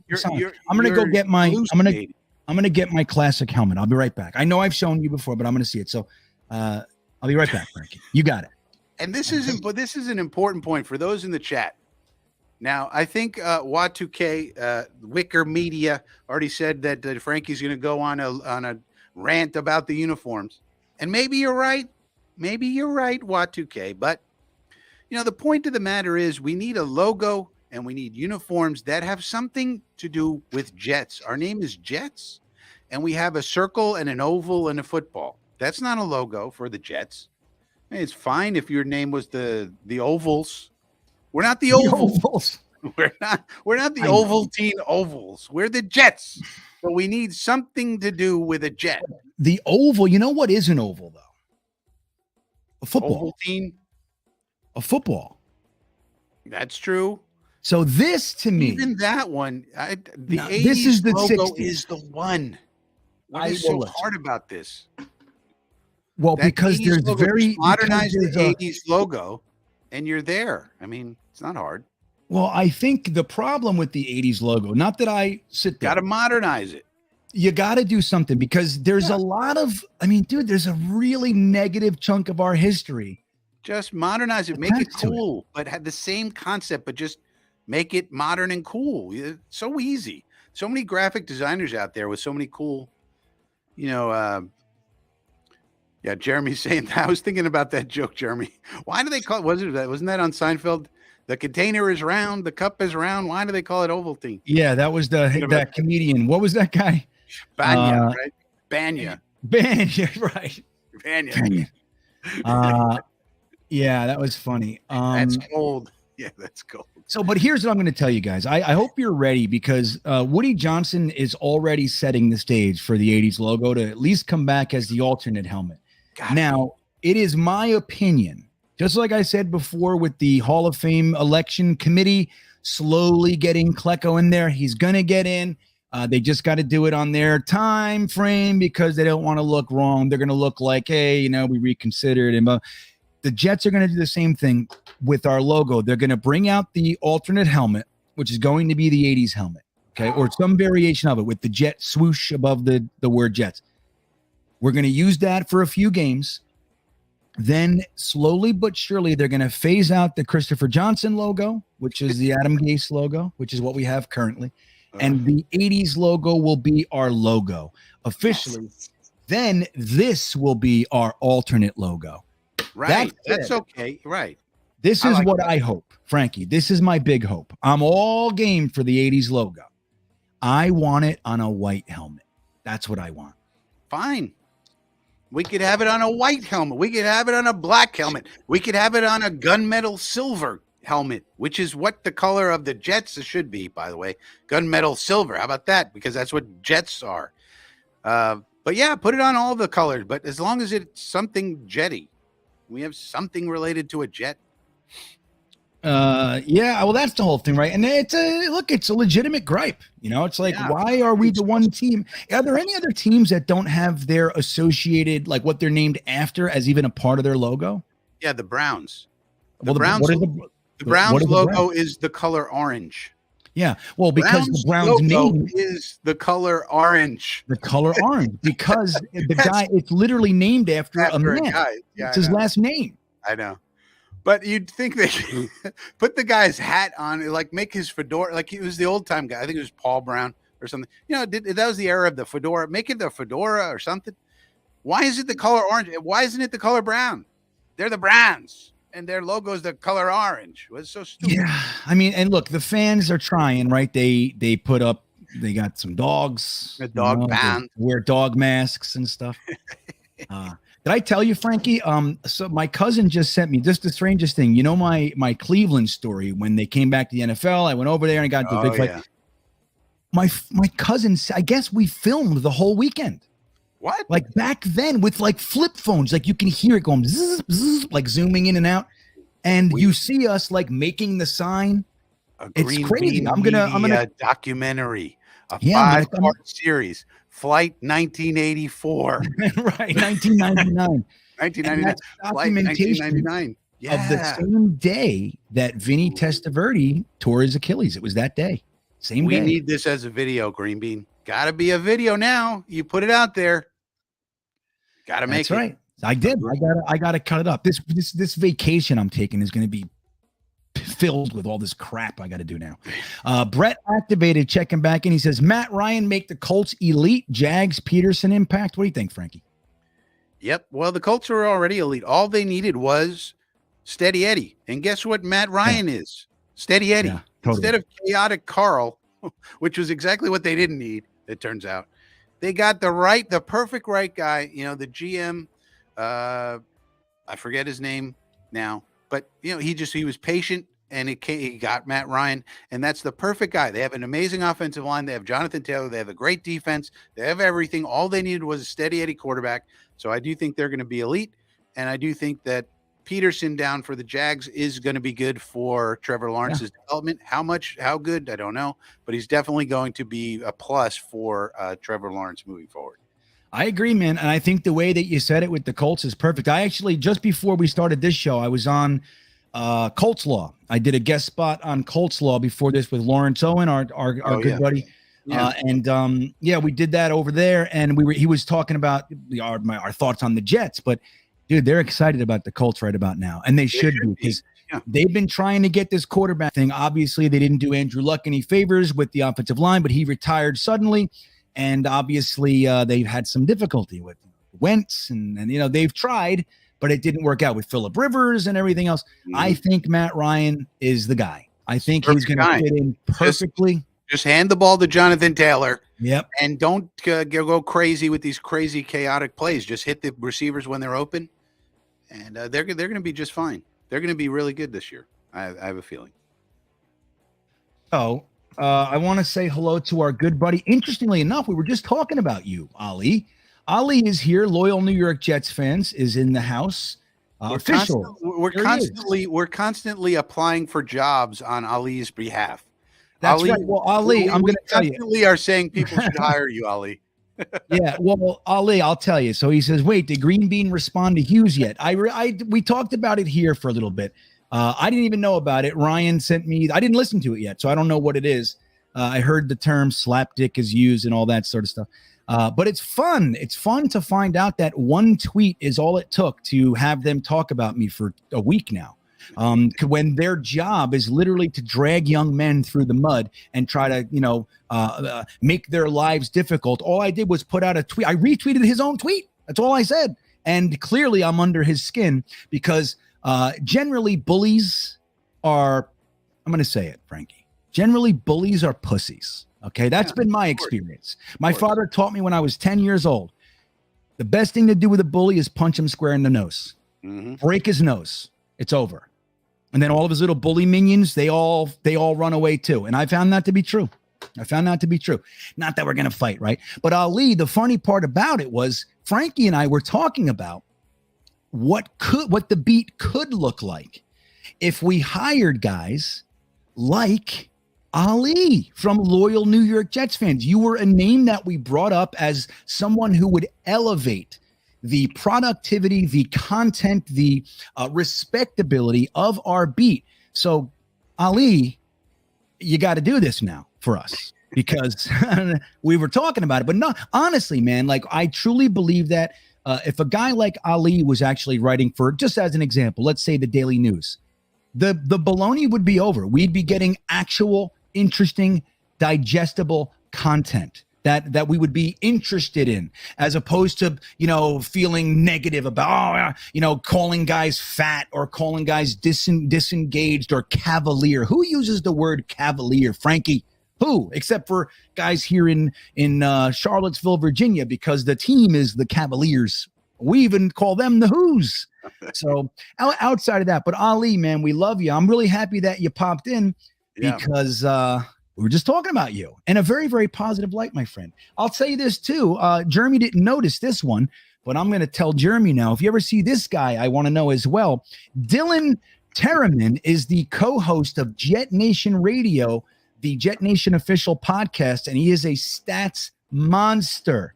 I thoroughly enjoy everything that Dylan puts out, and I'm going to say hello to you, but he's saying this to you, Frankie. He said, what about the Packers logo? It's a good point. It's a good point. The problem with the Packers is they were named after a meat packing plant or some kind of packing plant back in the day. So what are you going to do? Put a plant on your helmet, like a factory on your helmet? You know, are you going to put a big piece of cheese on your head? Like, I don't know. Right. I don't. But you know, that's like, it's like, yeah, it's a good point. But it's old school, right? Like some people like don't feel the pressure to to kind of keep up with the evolving styles. It's like tradition outweighs trend. And I like that. And that's why I really loved our previous logo. Like I loved the Jets uniform with the white helmet. I loved our all white. Like I love those uniforms. Now, maybe could it be a little bit more exciting? And like Frankie said, have a jet on it? Yes, absolutely. But tradition trumps trends. And I buy that. Like, so I'm into that. It's like staying true to tradition. Now, when we took a leap from tradition and went to where we are now, like, I don't hate it like some other people, but boy, oh boy, was I disappointed. I was like, oh, that's what we got? Like, no, but look, there's a jet. There's a jet right there. See? It's not FedEx. Right. Yeah, that's a funny one. The FedEx logo. Yeah. Let's see what else we got here. So Ali, man, we love you, bro. Truly. And and apply for all the jobs, Ali. Apply for the Athletic, apply for the Daily News, bud. And you need references, you got them, buddy. You got GreenBean, you got Frankie, you got Matt, you got Ryan. We'll all be, just put us all on your reference sheet. If somebody want to call us and say, is Ali a good writer for football? Hell yeah, bro. That's the guy. That's the man. Hire him immediately. I agree. Yep. If you need us as a reference, I mean, if that'll be a positive. I mean, right now, maybe not so much. or other reputable people. Yeah. Or someone else. But if you need it, if you need any help, buddy, you too, Dylan, by the way. Dylan's got a future too, man. I'm telling you, Dylan he's an up and comer. Trust me when I tell you. I'm a big fan of Dylan Terraman as well. Let me see what we got here. Jeremy, did I miss anybody here? I want to get, oh wait, what's that? Dom C has one. Dom C checking in. Now, Jeremy, if you could, I want to bring Y2K on and get the report on the wine, but I also want to get into some fun Jets trivia. We got to look, I'm taking a 2-week vacation, right? For after that, vacation's as long as a heavy duty word, but taking a break. I'd like to maybe get the damn trivia question before we go into our little hiatus here. If we could chat, if we could do this. But before that, Dom C, our very own Dom C, checking in. Thank you, buddy. He says, GreenBean Frankie, question and be honest. Rank the first round quarterbacks from last year in regards to their future. Who's set up to succeed, fail, etc. Also, can we have an Adam Gase crazy eyes in the oval as our logo? No. Yeah. If we were the New York methamphetamines, sure. We could do that. Right, yeah. But let me ask you this. So, Frankie, I actually did a Tuesday stream and we talked about this a little bit. There was on Sirius XM, which, I'm a huge fan of that radio channel. If anybody has Sirius XM radio and you don't listen to the NFL channel, you're missing out, man. 9 out of 10 shows are fantastic. And particularly the Pat Kerwin, Jim Miller Moving the Chain show is the best, hands down. No one touches them, in my opinion. That said, they were talking about what Dom C's bringing up here. They said, now last year's quarterbacks, they rated them as the guys most likely to make the playoffs first to last. Now, obviously, Mac Jones made it to the playoffs last year, so that's that. But every single one of them had Zach Wilson as last.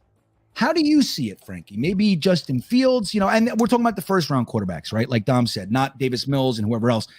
So you have Mac Jones, you have Trey Lance, you got Zach Wilson, Trevor Lawrence, and Justin Fields. Yeah, I think Rivka Board had a good point in the chat. And Rivka, I think I recognize your name from Jets X Factor, so good to see you in the chat room, Rivka.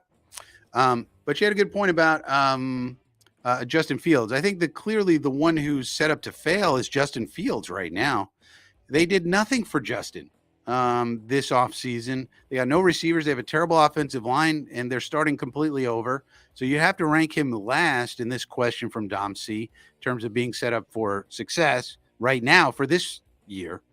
So he's last. And then obviously first is Mac Jones because he's had the most success, and he probably has the best team, although they got worse this offseason. We got to see how that goes. He lost his offensive coordinator, but based off of last year, you got to put Mac Jones first. And then you'd probably have to slot Trey Lance in maybe second because of the team. The 49ers probably have the best team. So Trey Lance would have to probably rank second because the 49ers have such a good team. And then in the middle, you would have Zach and who am I forgetting? You'd have Zach. Oh, Justin. Trevor. Trevor. Yeah, Zach and Trevor. So Zach and Trevor are very similar because they had similarly poor teams to play on last year. They had very similar statistics. But if you look deeper at their play, their statistics are not exactly what they seem. So to me, it seems like Wilson and Lawrence are in the same boat. They're very, very similar. And you can expect them to get better. Their teams got a lot better. And Wilson probably has a bit of an advantage because he's got continuity from year one to year two. And when Lawrence has to start over with Peterson and the new regime down there. But you'd probably have to rank them Mac, Trey, and then Zach, Trevor, and Justin. That's how I would do it. Right. I think Justin Fields is last as well. Now, the whole Trey Lance thing I find confusing because we don't know anything about him. Now, if you're just talking I'm talking about the team. Yeah, I'm just the talking team, about right. I mean, especially because look at the coaching, right? Like, yeah, Kyle Shanahan, he's obviously one of the better, minds out there, the system and everything like that. His tree is very, very strong as well. So obviously you have that, but the truth is we don't really know what the hell this guy is. He can come in and suck, but we all immediately give all this credit. And that's where I think on the exact opposite side, I think Zach Wilson is being affected by the Jets' recent history. This is hard to wear, Frankie. I want you to know that. I don't know how to wear this. I don't know. You're kind of reminding me of Schlereth. You remember I know. When Mark Schlereth went after Greenbean? Country Club Connor is not the first man to come after Greenbean on Twitter. There was another man who was in the NFL and whose name is Mark Stinky. What's his nickname? Stinky or Stinky? Stinky Schlereth. Yeah. Stinky Schlereth came after Greenbean too. Don't forget. And I think he lost that one. Schlereth. Well, that was funny because and it's funny that I put the helmet on because one of my comments toward him was like, "Do you always wear your helmet in your kitchen?" You know what I mean? Like, talk about setup. Talk about prior planning, bro. Like he wanted it to be like it was like a spontaneous. Like, dude, you got your fucking helmet on. I mean, your kitchen.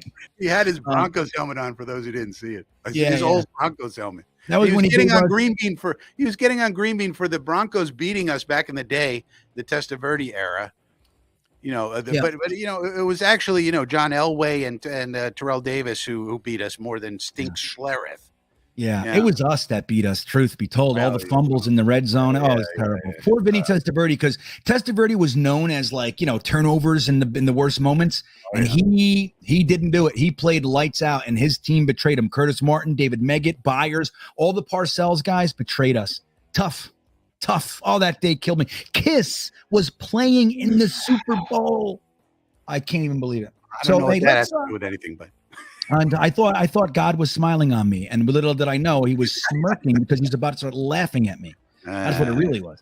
Yeah. Let's say hello. Let's bring on our good buddy. It's a few minutes after I thought I would, but let's say, Watch K, are you ready to talk about some orange wine, my friend? Here he comes, New York Sports, Wicker Media.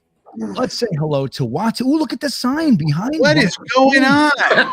Wait a minute. We got a new sign. We got Matt O'Leary showing up with a tie-dye T-shirt. All sorts of things are going on this show. And this is a new camera. I have upgraded the camera for tonight. Whoa. Just got it in today. Yeah, I went high def now. I don't think we wanted to see your face in high def. I know. Yeah, I know. What is going on deal here? with it. Yeah.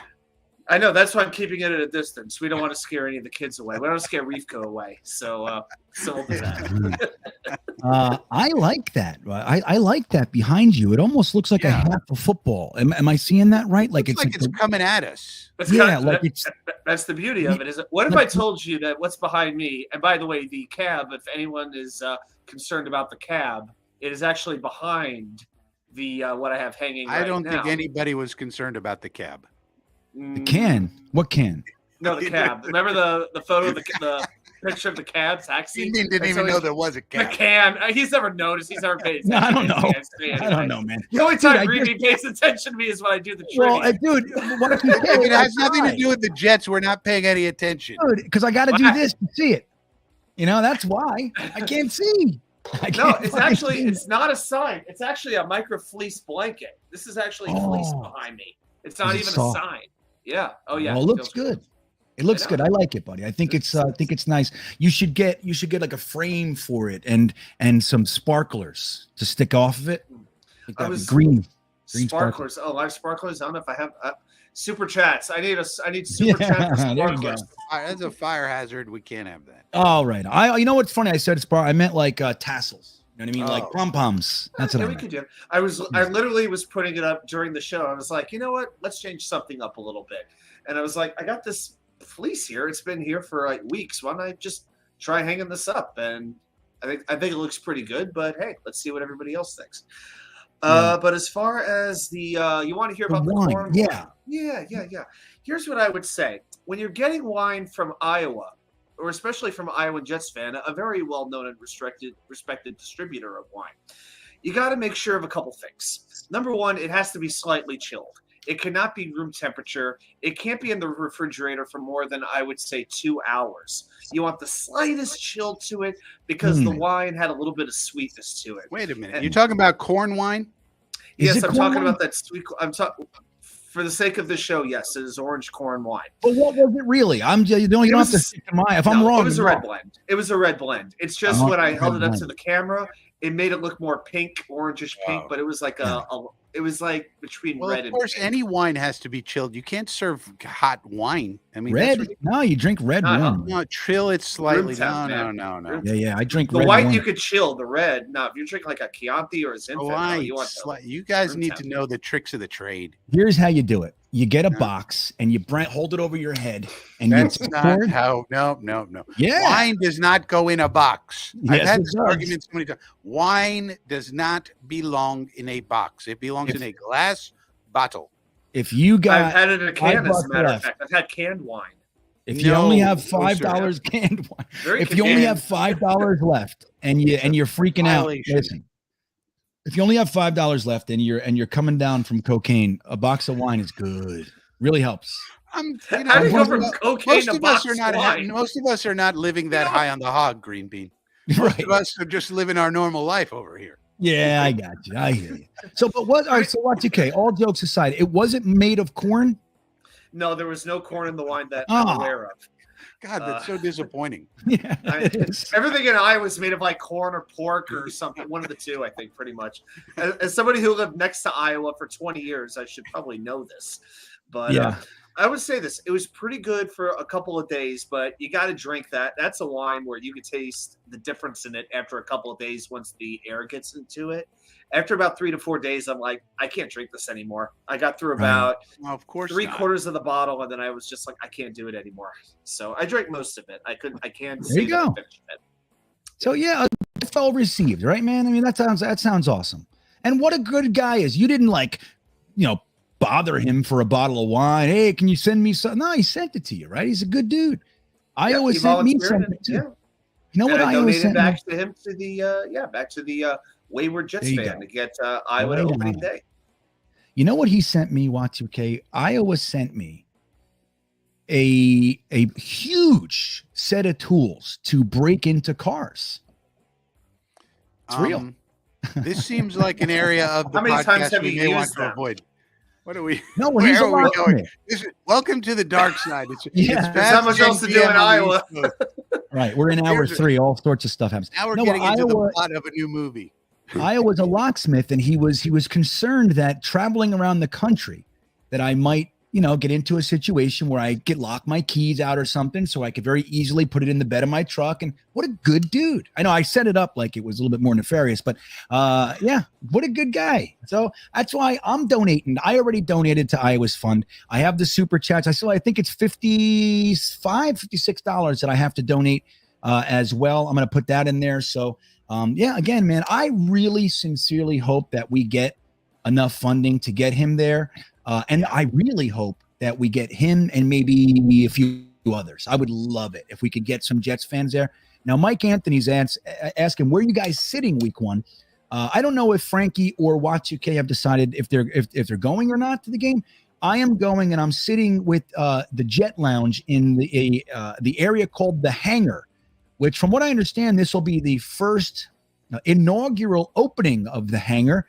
And there might even be a ribbon cutting by one Woody Johnson. I don't know if that's confirmed or not, but it's going to be really cool. So there's like a designated area with some outside seating and private bathrooms and all that sort of stuff, a bar and everything. So it's going to be a good time, man. But we're going to be tailgating outside. And Mike Anthony, no matter where we're sitting, we got to hook up for the tailgate. So as this gets more firm, we have a few months still.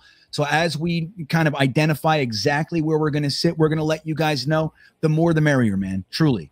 I can't wait to meet a bunch of you guys. Let me throw a monkey wrench into this. Yeah. Here's something I've been thinking. What if we get a content creator suite? What if we do that? We as in who is involved in this we here? I'm throwing it out there. No one's involved right now. Right now, it's me contacting the Jets and saying, how much does that cost? Because I got to talk to them because I don't know. But I wanted to throw the idea out there. What if we got a suite? Well, here's what I can tell you. Very fine foods and wines and all sorts of yummy things like Iowa that. corn Would be wine? fantastic. Iowa, you're bringing the wine. Yeah, I think they have it. They have it at the MetLife. We don't have to but bring it. I would like this. See, that's a good idea. Now I can tell you, the company that I worked for many years had a box in Sun Life. It was called Land Shark or Sun Life at the time. Now it's Hard Rock Stadium where the Miami Dolphins play. And we also had a box in American Airlines Arena, which is where the Heat play. So we used to be able to go all the time. And they paid, I think it was $70,000 for the season. That number sounds right. Maybe it was 50, 60, but it's in that range. So Frankie, I can donate $200. What do you got? Well, 70,000. Well, we're talking about one game. So I'm talking to the Jets about one game. So let's divide it by how many home games do we have this year? 8. 9, 8? 8. We have an extra road game this year. 8. Seattle. Okay. So probably cost $87.50. So 8,000. So it's probably somewhere between 8 and 9,000. Oh, and of course you got to buy the preseason game too. They'll probably charge you the same amount for the preseason game. I'm just talking about one game. I contacted the Jets and I said I want a one game suite. What does it cost? And I have to call them back. Oh, you know what? Let us know. That's very interesting. I'd be interested in that, man. Like maybe against the Dolphins or something. We all go there and why not? Because then, I mean, if it's 9,000, it sounds expensive. Except if we split it up among 20 people, or it's not that much. I mean, yeah, it's only 500, which is very. I mean, look, it's expensive, but it's doable. Yeah, totally. I'm game from Frankie. You have piqued my interest, so let me know what you come up with. James Thrice is saying 70,000 times inflation, so $8 million for one right. game. All right, that's a good point because when I'm referring to we're doing it in Miami, we by ourselves are going to pay Tyreek Hill's contract. Yeah, and it was Miami too, about 6 years ago. So 5-6 years ago. All right, so I'm going to contact my guy with the Jets. I'm going to see what he says about this. But I think that'd be fun. Let's have a content creator suite. We'll get all the content creators, and you know what? The Jets might actually respect us after that. Like, hey, look, these guys, the content creators, they might get to know our content and maybe shout us out, or who knows? Might be good for everybody. We'll get Richie, we'll get Matt, we'll get Ryan, we'll get Jeremy, we'll get Y2K, we'll get everybody. Lottie Dottie. Lottie Dottie, we came to potty. Yeah. And when we come to potty, it's good to have private bathrooms. I'll tell you that. Right. We'll all be filming. We'll all be holding sticks with cameras on them going, wait, Right. we need good content. Yeah, 36 videos of the exact same thing. That's great. All right, so Y2K, let us get into just a touch of trivia. I'm really hoping that we can get this one because, again, I'm going to take a couple weeks break. We'll come back right after the Jets report to training camp, not the rookies, the whole team. And I'm really hoping we can go out with a bang. We have not done well. Y2K has wiped the floor with us. I think we got 1 or 2. You've gotten. I gotta say, Y2K picks the most obscure damn questions. So they're good. I mean, how many home playoff games in the history? But here's the thing, Y2K. Who is at home keeping track of? How do you expect people to have a notepad with this information recorded? Yes, Frankie, I expect you to have a spreadsheet to track this. Yeah. None of my spreadsheets have this information. Not one. We Not can go one back. spreadsheet. Well, Greenbean got Shaq Evans early on. I remember that very well. And I think you got maybe 2 others besides I got that. the one question you asked about last year when I was really, really, really paying attention to every single thing. I got, I think, 50% of that question right, but that's about it. You did, Yeah. yes. So Well, you overachieved that week. Well, look, but Frankie, Abstraiku, I got a couple of things. I'm gonna get into the trivia. Abstraiku wants to say, go to opening day. He's gonna buy you a beer. It looks like. I mean, but Karahi? that's Karahi. not enough. Karahi, Karahi. yeah, that's a military thing. Right, indeed. Yeah, but that all right. Buy you beers, okay, beers. I don't know. I think I need a little more, A little more incentive than 2 beers. more than a beer. But Dom C, he's helping us out. He says, just for reference, we bought a Yankee suite this season that held 20 people and had food and drink, $5,000. $5,000 total, Dom. So that's 250 per. Right? Yeah, and if it includes food and drink, it's a good deal. That's what I'm saying. Is. Totally. Yeah, if it's all you can eat, yes. This is good. Then I'm good with it. That's Yeah, awesome. yeah. I love it. I think do this much is more than really that. good. I think this is a good plan. I like it. And then we're not down with the hoi polloi. Who wants to be down with the hoi polloi? I want to be up with the people being served by nice looking people, giving us fresh service of the best food and drinks. Yeah, I think it'd be fun. I'm totally into it. 5,000 all in, Dom C says. Yeah, okay, that's a good deal. Yeah, I like it. So, all right, I see Mike's super chat. We'll get to that right after the trivia. I see you, Mike Anthony. Thank you. And I'm going to let Y2K take the mantle. And what do you got for us tonight? All right. Well, it is another edition of Jets Trivia. And I'm going to do a question in honor of Jericho Country. He was interviewed by the Jets team podcast this week. I think it was his first time in the Jets facility since he left. It's been over a decade. So I was very happy to hear him tell stories about his time as a Jet. So I wanted to do a Jericho Country related question. So in his NFL career, Jericho Country played 175 games. That is the most of any Jets draft pick since 2001. In 2001, Santana Moss, he played 197. But in the last 20 years, what Jets draft pick ranked second in most games played behind Jericho Country? I'm going to say, here's my official guess. I'm going to say Sean Ellis. Okay. That's a good guess. It is a good guess, Frankie. I feel good saying it. And remember, Frankie, guys, I know you could throw a name out. Google. No Google. In the last 20 years, who has the second place for most games played by a draft? And clearly, this doesn't have to be all on the Jets, just how long they made it to the NFL. Did we identify a Country good played with player? Pittsburgh. He played with Carolina. So, yes, Right. that is correct. Right. yeah. Fat some people have- Gandalf saying Oh, no. David Hey. Harris. I was We going got- to say Brick. I was going to say Brick or Mangold or Harris. Yeah, these are good questions. These are good answers. Sluggo, we have 150 people in the chat. We have a smart group here. I can't do who has the most rushing yards in Jets history. That's Right. It's easy. You could. Snowball saying Ferguson. I think he's talking about the Brickashaw Ferguson. Right. A lot of people said Brick. I was thinking Brick too. Well, he only Brick- did 10 years. That's the problem with him is he capped it right at 10. He was gone. Yeah. Brick He is played not every far single off. damn game. No, Brick, he's not. No, Brick played 160 games. Yeah, so 10 years, 10 years 60 games a year. exactly. Yeah, Yeah, never he missed is- a game. yeah. Never missed a game. What a He's career. crazy. He is Amazing. fifth. Yep, he is fifth. Kotry's So first. Mangold stuck first around season. for another season, but he did get hurt that season. So he's got a few more games. Is he the guy? Mangold is tied for third with 164. So you've got 1, 3, and 5, but I'm looking for number 2 on the list. So David Harris Ellis is a wasn't good it? pick. Sean Ellis is wrong. Sean Ellis is incorrect. Where is Frankie, he on did the you, list? Frankie, did you just throw a name out? I thought I just heard you mention it. David Harris, I like. David Fat Harris Gandalf. is tied with Nick Mangold Oh, at interesting. 164. Well, Yeah, Fat Gandalf had that Yeah, as that well. was Now, Gandalf. Stud City saying Demario Davis. That's an interesting one. Hasn't been around quite long enough. He's getting pretty close. I think Davis is I think about 120 or 130. He's getting there, but he's not there yet. Dom C saying Bilal Powell. That is incorrect. We had a few injuries here and there. If anybody's wondering, Darrell Revis had 145.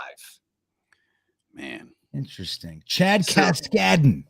I think he's a little bit before the last 20 years, unfortunately. Yeah. What about John Abraham? He went down to Atlanta for quite a few years. Too many injuries for Mr. Abraham. John quite. Vilma, Iowa Jet fan that says John Vilma. What about him? Incorrect. Actually, Abraham was 2000. Abraham was before that. I think that was Ellis All right, also. all right. Ellis and Abraham are before. They were drafted in 2000. I'm talking the last 20 years. So since 2002. I'm going to say Snacks Harrison. Incorrect. He wasn't even drafted, was he? I think he was undrafted. No, he's undrafted free agent. Kerry Rhodes, Drafted. Incorrect. No. Jimmy Leonard. How the hell can this be? How can it not be Sean Ellis or Mangold or one of those? Let me see. Because Ellis was drafted in 2000. I said the last 20 years. Oh, So 2002. technicalities. Same thing with Abraham. Yeah, I didn't want to go too far back. So I didn't want to go back to like the 60s or anything, you know. I see. See, my knowledge base goes deep. Not to the Titans. We have or a- anything, but- we have a correct I didn't answer know- I in didn't the catch chat. that. We have a John correct Hall. answer I in the didn't chat. catch that. John Curtis Hall. Moore. He was going to draft Hill. Winston Hill. It is not Winston Hill. Abby, Is he- the question was, in the last 20 years of Jets draft picks, Jericho Kotry has played the most career games at 175. Who has played the second most in their career? Oh, Mike Nugent. Nugent with 172. Nugent. Nick It's Folk. Nugent. Did we draft Nick Folk? And Stryku gets it. No, we got Folk. Interesting. Folk was with Dallas before he came to us. Yeah, he was. But Jeff Otis Brown, another kicker, John Hall, I'm sure he would have been in the category, maybe made it in there too. But wasn't he? He was before 2000 as well.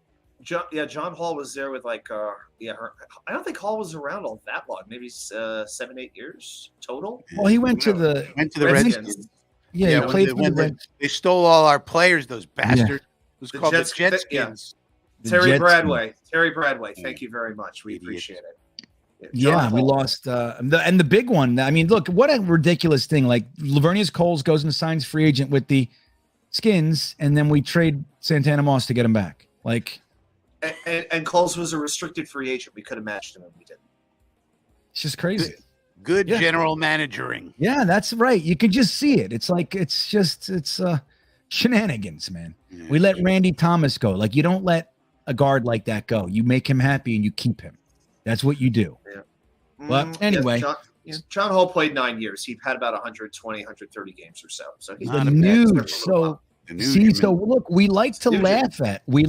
laugh at the Nugent pick, and for good reason. All right, we like to laugh Second at round pick.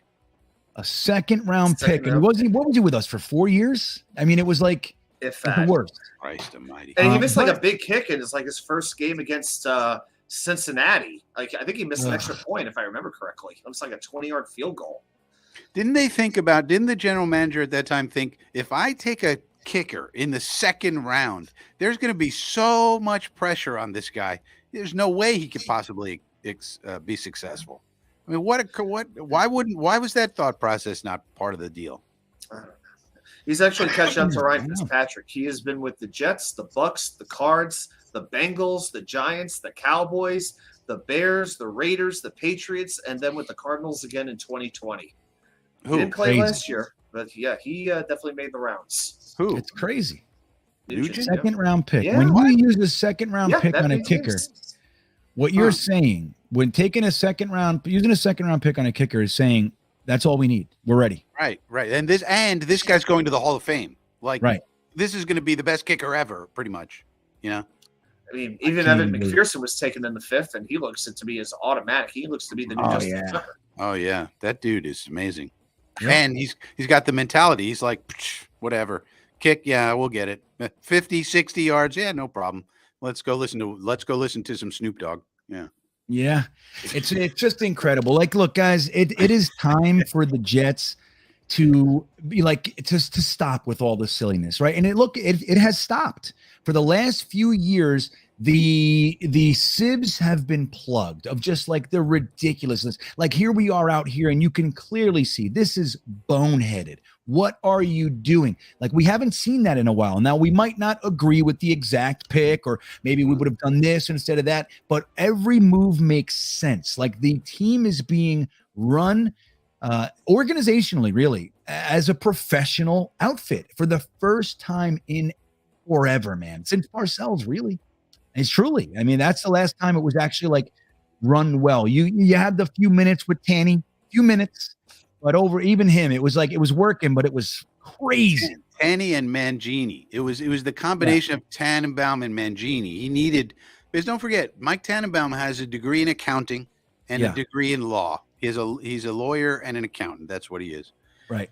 And so he needed Mangini to balance him out because he has no scouting background. So he was good with the cap and all of that, and he was okay, being a manager of people manager, but he needed the scouting, side of it. And Mangini was good at that. And then when Rex came in, Rex was terrible at that. Terrible. That was not a strength of Rex's. So that's what got us off the rails. We had Tannenbaum and Rex, and we didn't have enough scouting.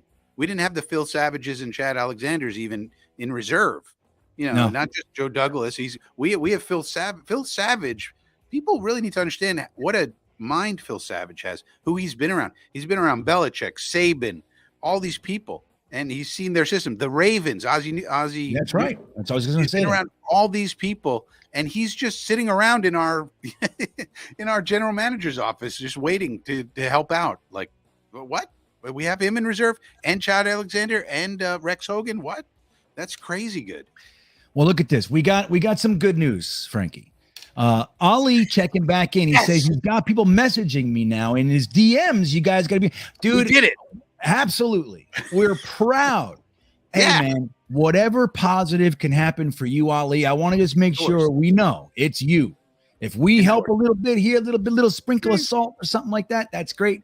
Yeah. But Ali, you are on the rise, my friend. I have every expectation that you will be whatever you want, but hopefully among the beat in the sports writing scene, it's going to seem like 5 minutes from now. You're the man, bro. You're the man. Yep. That's fun. That's good news. We endorse this news. This is good news. This means people, we might be getting some good, some good writing, some good information being purveyed out of the pen of Ali. So we love this. This is fantastic. That's right. Good for you, Ali. And everybody, if you're not already following loyal New York Jets fans, you got to get in on that guy, man. I'm telling you. And he's doing all kinds of meet and greets and giveways and products and merch. It's amazing what he Ali's an impressive guy. Yes. I'll keep saying it. I'm going to keep endorsing Ali until I don't know, until it went. Yeah. And I'll have Ali, I'll reach out to you, buddy. I will. I'll reach out to you, man. We got to get together soon for sure. So I think, that's about this. I mean, how can I go out on a more positive note than that? I'm excited about it. So, the GoFundMe's not working. Bologna. Let me see right now. I'll tell you if it's not working. It was working the other day. I made a contribution. It says campaign not found. What is that? Did Iowa take it off? Iowa ran away with the money. He's going to buy some corn wine. he did it all. He did it all for the corn wine. He took it away. Probably a temporary thing. Hopefully, I don't know, but thank you for telling me. I'm going to check that. I'm going to do something right now. Was Iowa the one who put the GoFundMe up, or was that you, GreenBean? No, he created it. He created it. Yeah, that's odd. Oh. Iowan says it's there, so it's there, but I just clicked on it. It said campaign not found. So it's the link. Something's wrong with the link. Oh, something's wrong with the not link. the actual fundraiser, but Well, so it you got can me find it if to- you search for it. But Yeah, me see. Gandalf says he had to search for it and he could find it. Here it is. But that the link doesn't work. Hold on, I'm gonna redo it. Hold on, everybody. All right. We'd probably the URL for the link is probably off somehow.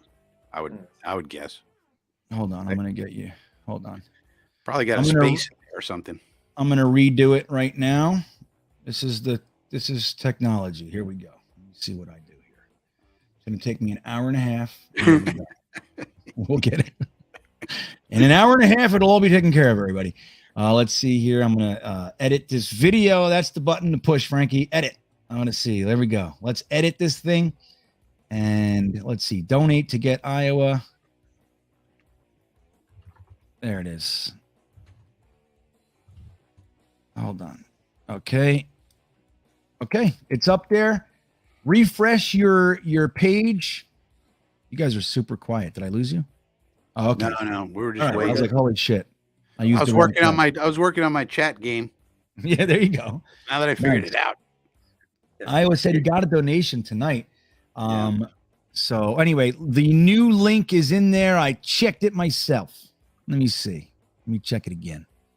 Make sure. That would suck. You know, everybody go, I tried. It wasn't working. You know what I mean? A lot of people aren't going to tell you. It's just screw it. That's it. I'm done. it's true. Right? You guys know. So let me see where the link is here. I'm going to click it, double check right now and go fund me. And there he is. It's there now. I don't know what happened. So my bad. I'll take it on the chin for that one. Just like Connor Hughes. All right, everybody. So this has been a fun show. Thanks for telling me about the Connor Hughes worship of GreenBean and the level that I have somehow found a way under his skin with one tweet. And it wasn't even it was his. I just retweeted his tweet and said, look at this. That's it. And here he is. DJ Bienemy got involved. Connor Hughes talking about me on his very, very successful podcast. Hey, who knew, right? Thank you guys for telling me. I can't wait to watch it myself. I'm going to watch it and see what I can make out of it. See if I can keep poking Connor Hughes in his softy. Let's see if we can keep tenderizing his soft parts and see how it turns out. Y2K, why don't you let everybody know what you got going on, buddy?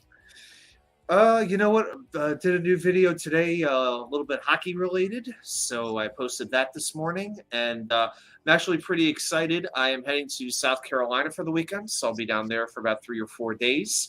Hey, maybe I'll find one other Jets fan out there, and if so, I will certainly steer them towards these shows because it's awesome being involved with so many guys who create such great Jets content. I want to thank everybody for being in the chat because you keep this going. When we think we're out of ideas, you get us going again.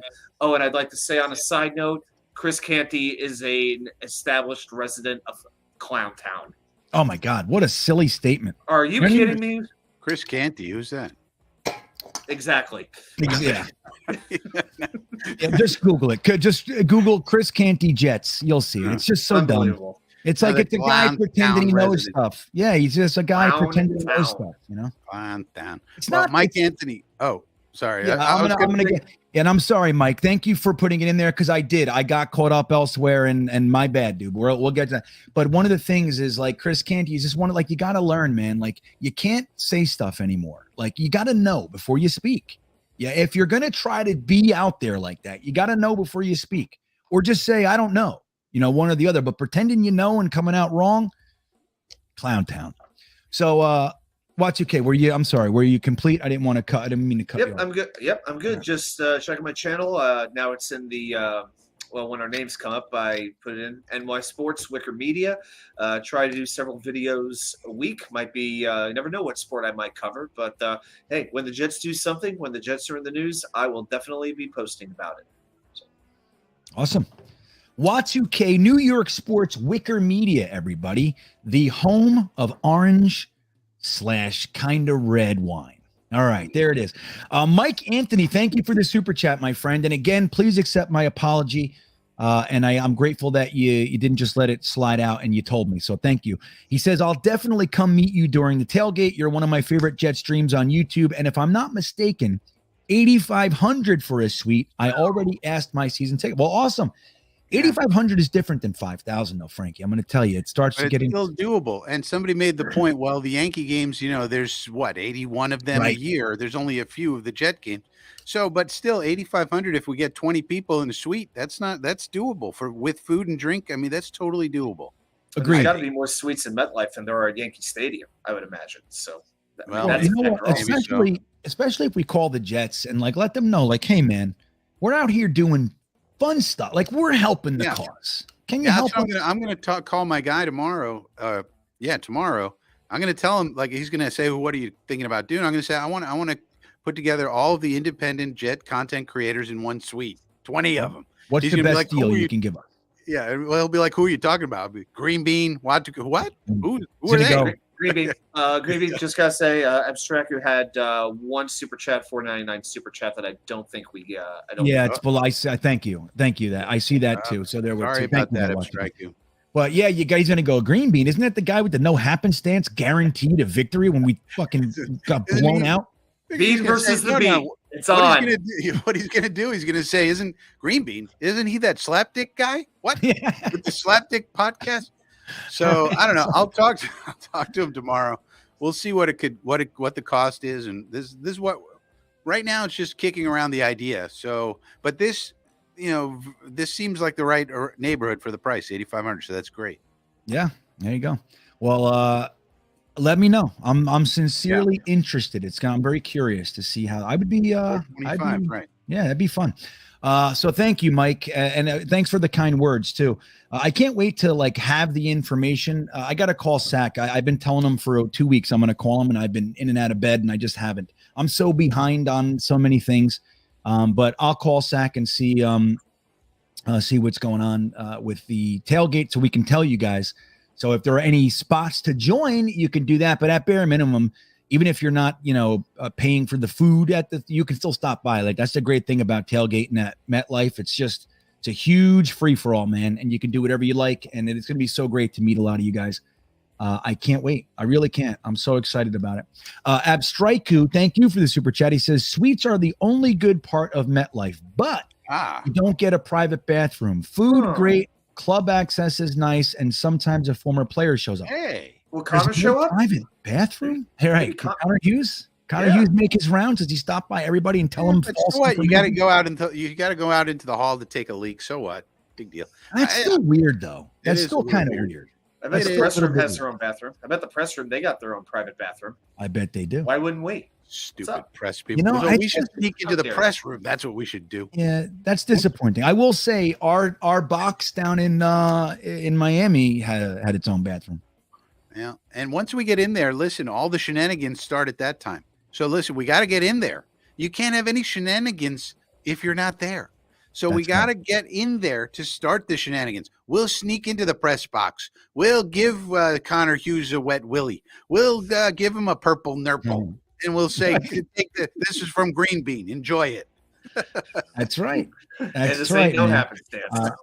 We got to get in there. So look, hey, we're just getting started out here. Everybody knows that. We're infants in this whole thing. So we're just getting started. It's going to be a good time.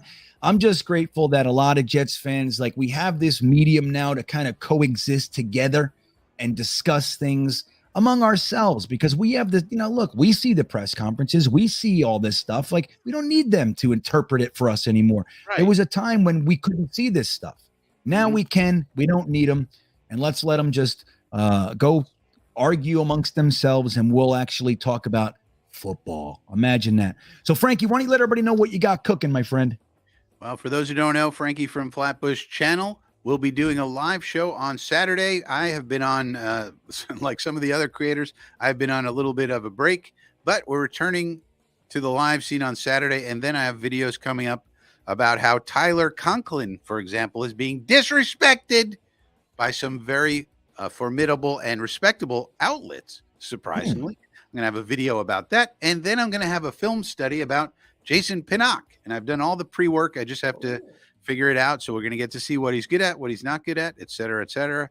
Those videos coming soon. But Saturday, 11 a.m., Coffee with Frankie. We'll see if there's any news to talk about. And if not, it'll be a very short show. But still, we'll come on the air.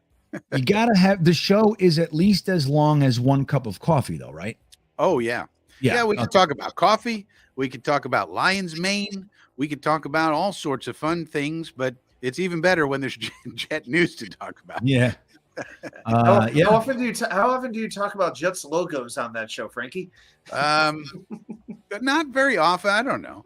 Not very often. It's this show that I go off on the logos because I know that GreenBean tries to defend the current logo.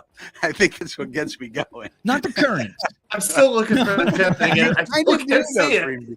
You kind of do though, GreenBean. You try to get me with the subliminals. There's no subliminals. It's there. It's like John Cena. I can't see it. You know. Yeah. That's good. That's good.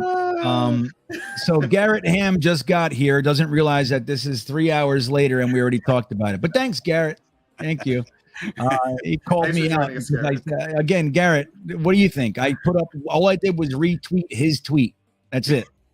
And this is how soft he is. You know, he can drag players through the mud all day. It's his whole job. But somebody retweets his tweet and says, "Look," and this is what we got.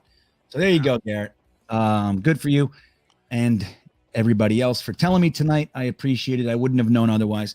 And guys, again, this will be the last Thursday thick of it until 2 weeks from tonight. We'll be back. It's not going to be too long. What is it? The 28th, I think, or the 21st, something like that. Today's the 7th. I'll tell you guys later. I don't know exactly what date I picked. I'm taking 2 weeks off. So, I love you guys. I hope you know that. I mean, it's a good time, and I appreciate everybody. I love doing this with you guys. So hopefully by the time I come back, I'll have my studio all done. As you guys know, I recently got off the road, and I'm now in a house, and I got a lot of work to do. So we'll get that going, and hopefully I'll figure out what to say to Connor. See how I can further aggravate him, or if it's even worth it. We'll see. I haven't seen it yet. But guys, thank you for being here. I had a good time tonight. Again, 2 weeks, we won't be doing anything, so we'll see you when that hiatus is over. Everybody, have a great night, and thanks again.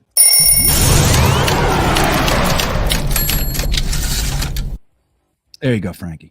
Yeah, here we come, baby. Here we come. Here come the Jets, baby. I want to kiss you. Thanks, Joe. You want to run or you want to duck down? You want to duck, just go over and get onto the bench and stay there. You play to win the game. My message for the fans, we're all frustrated with where we are right now.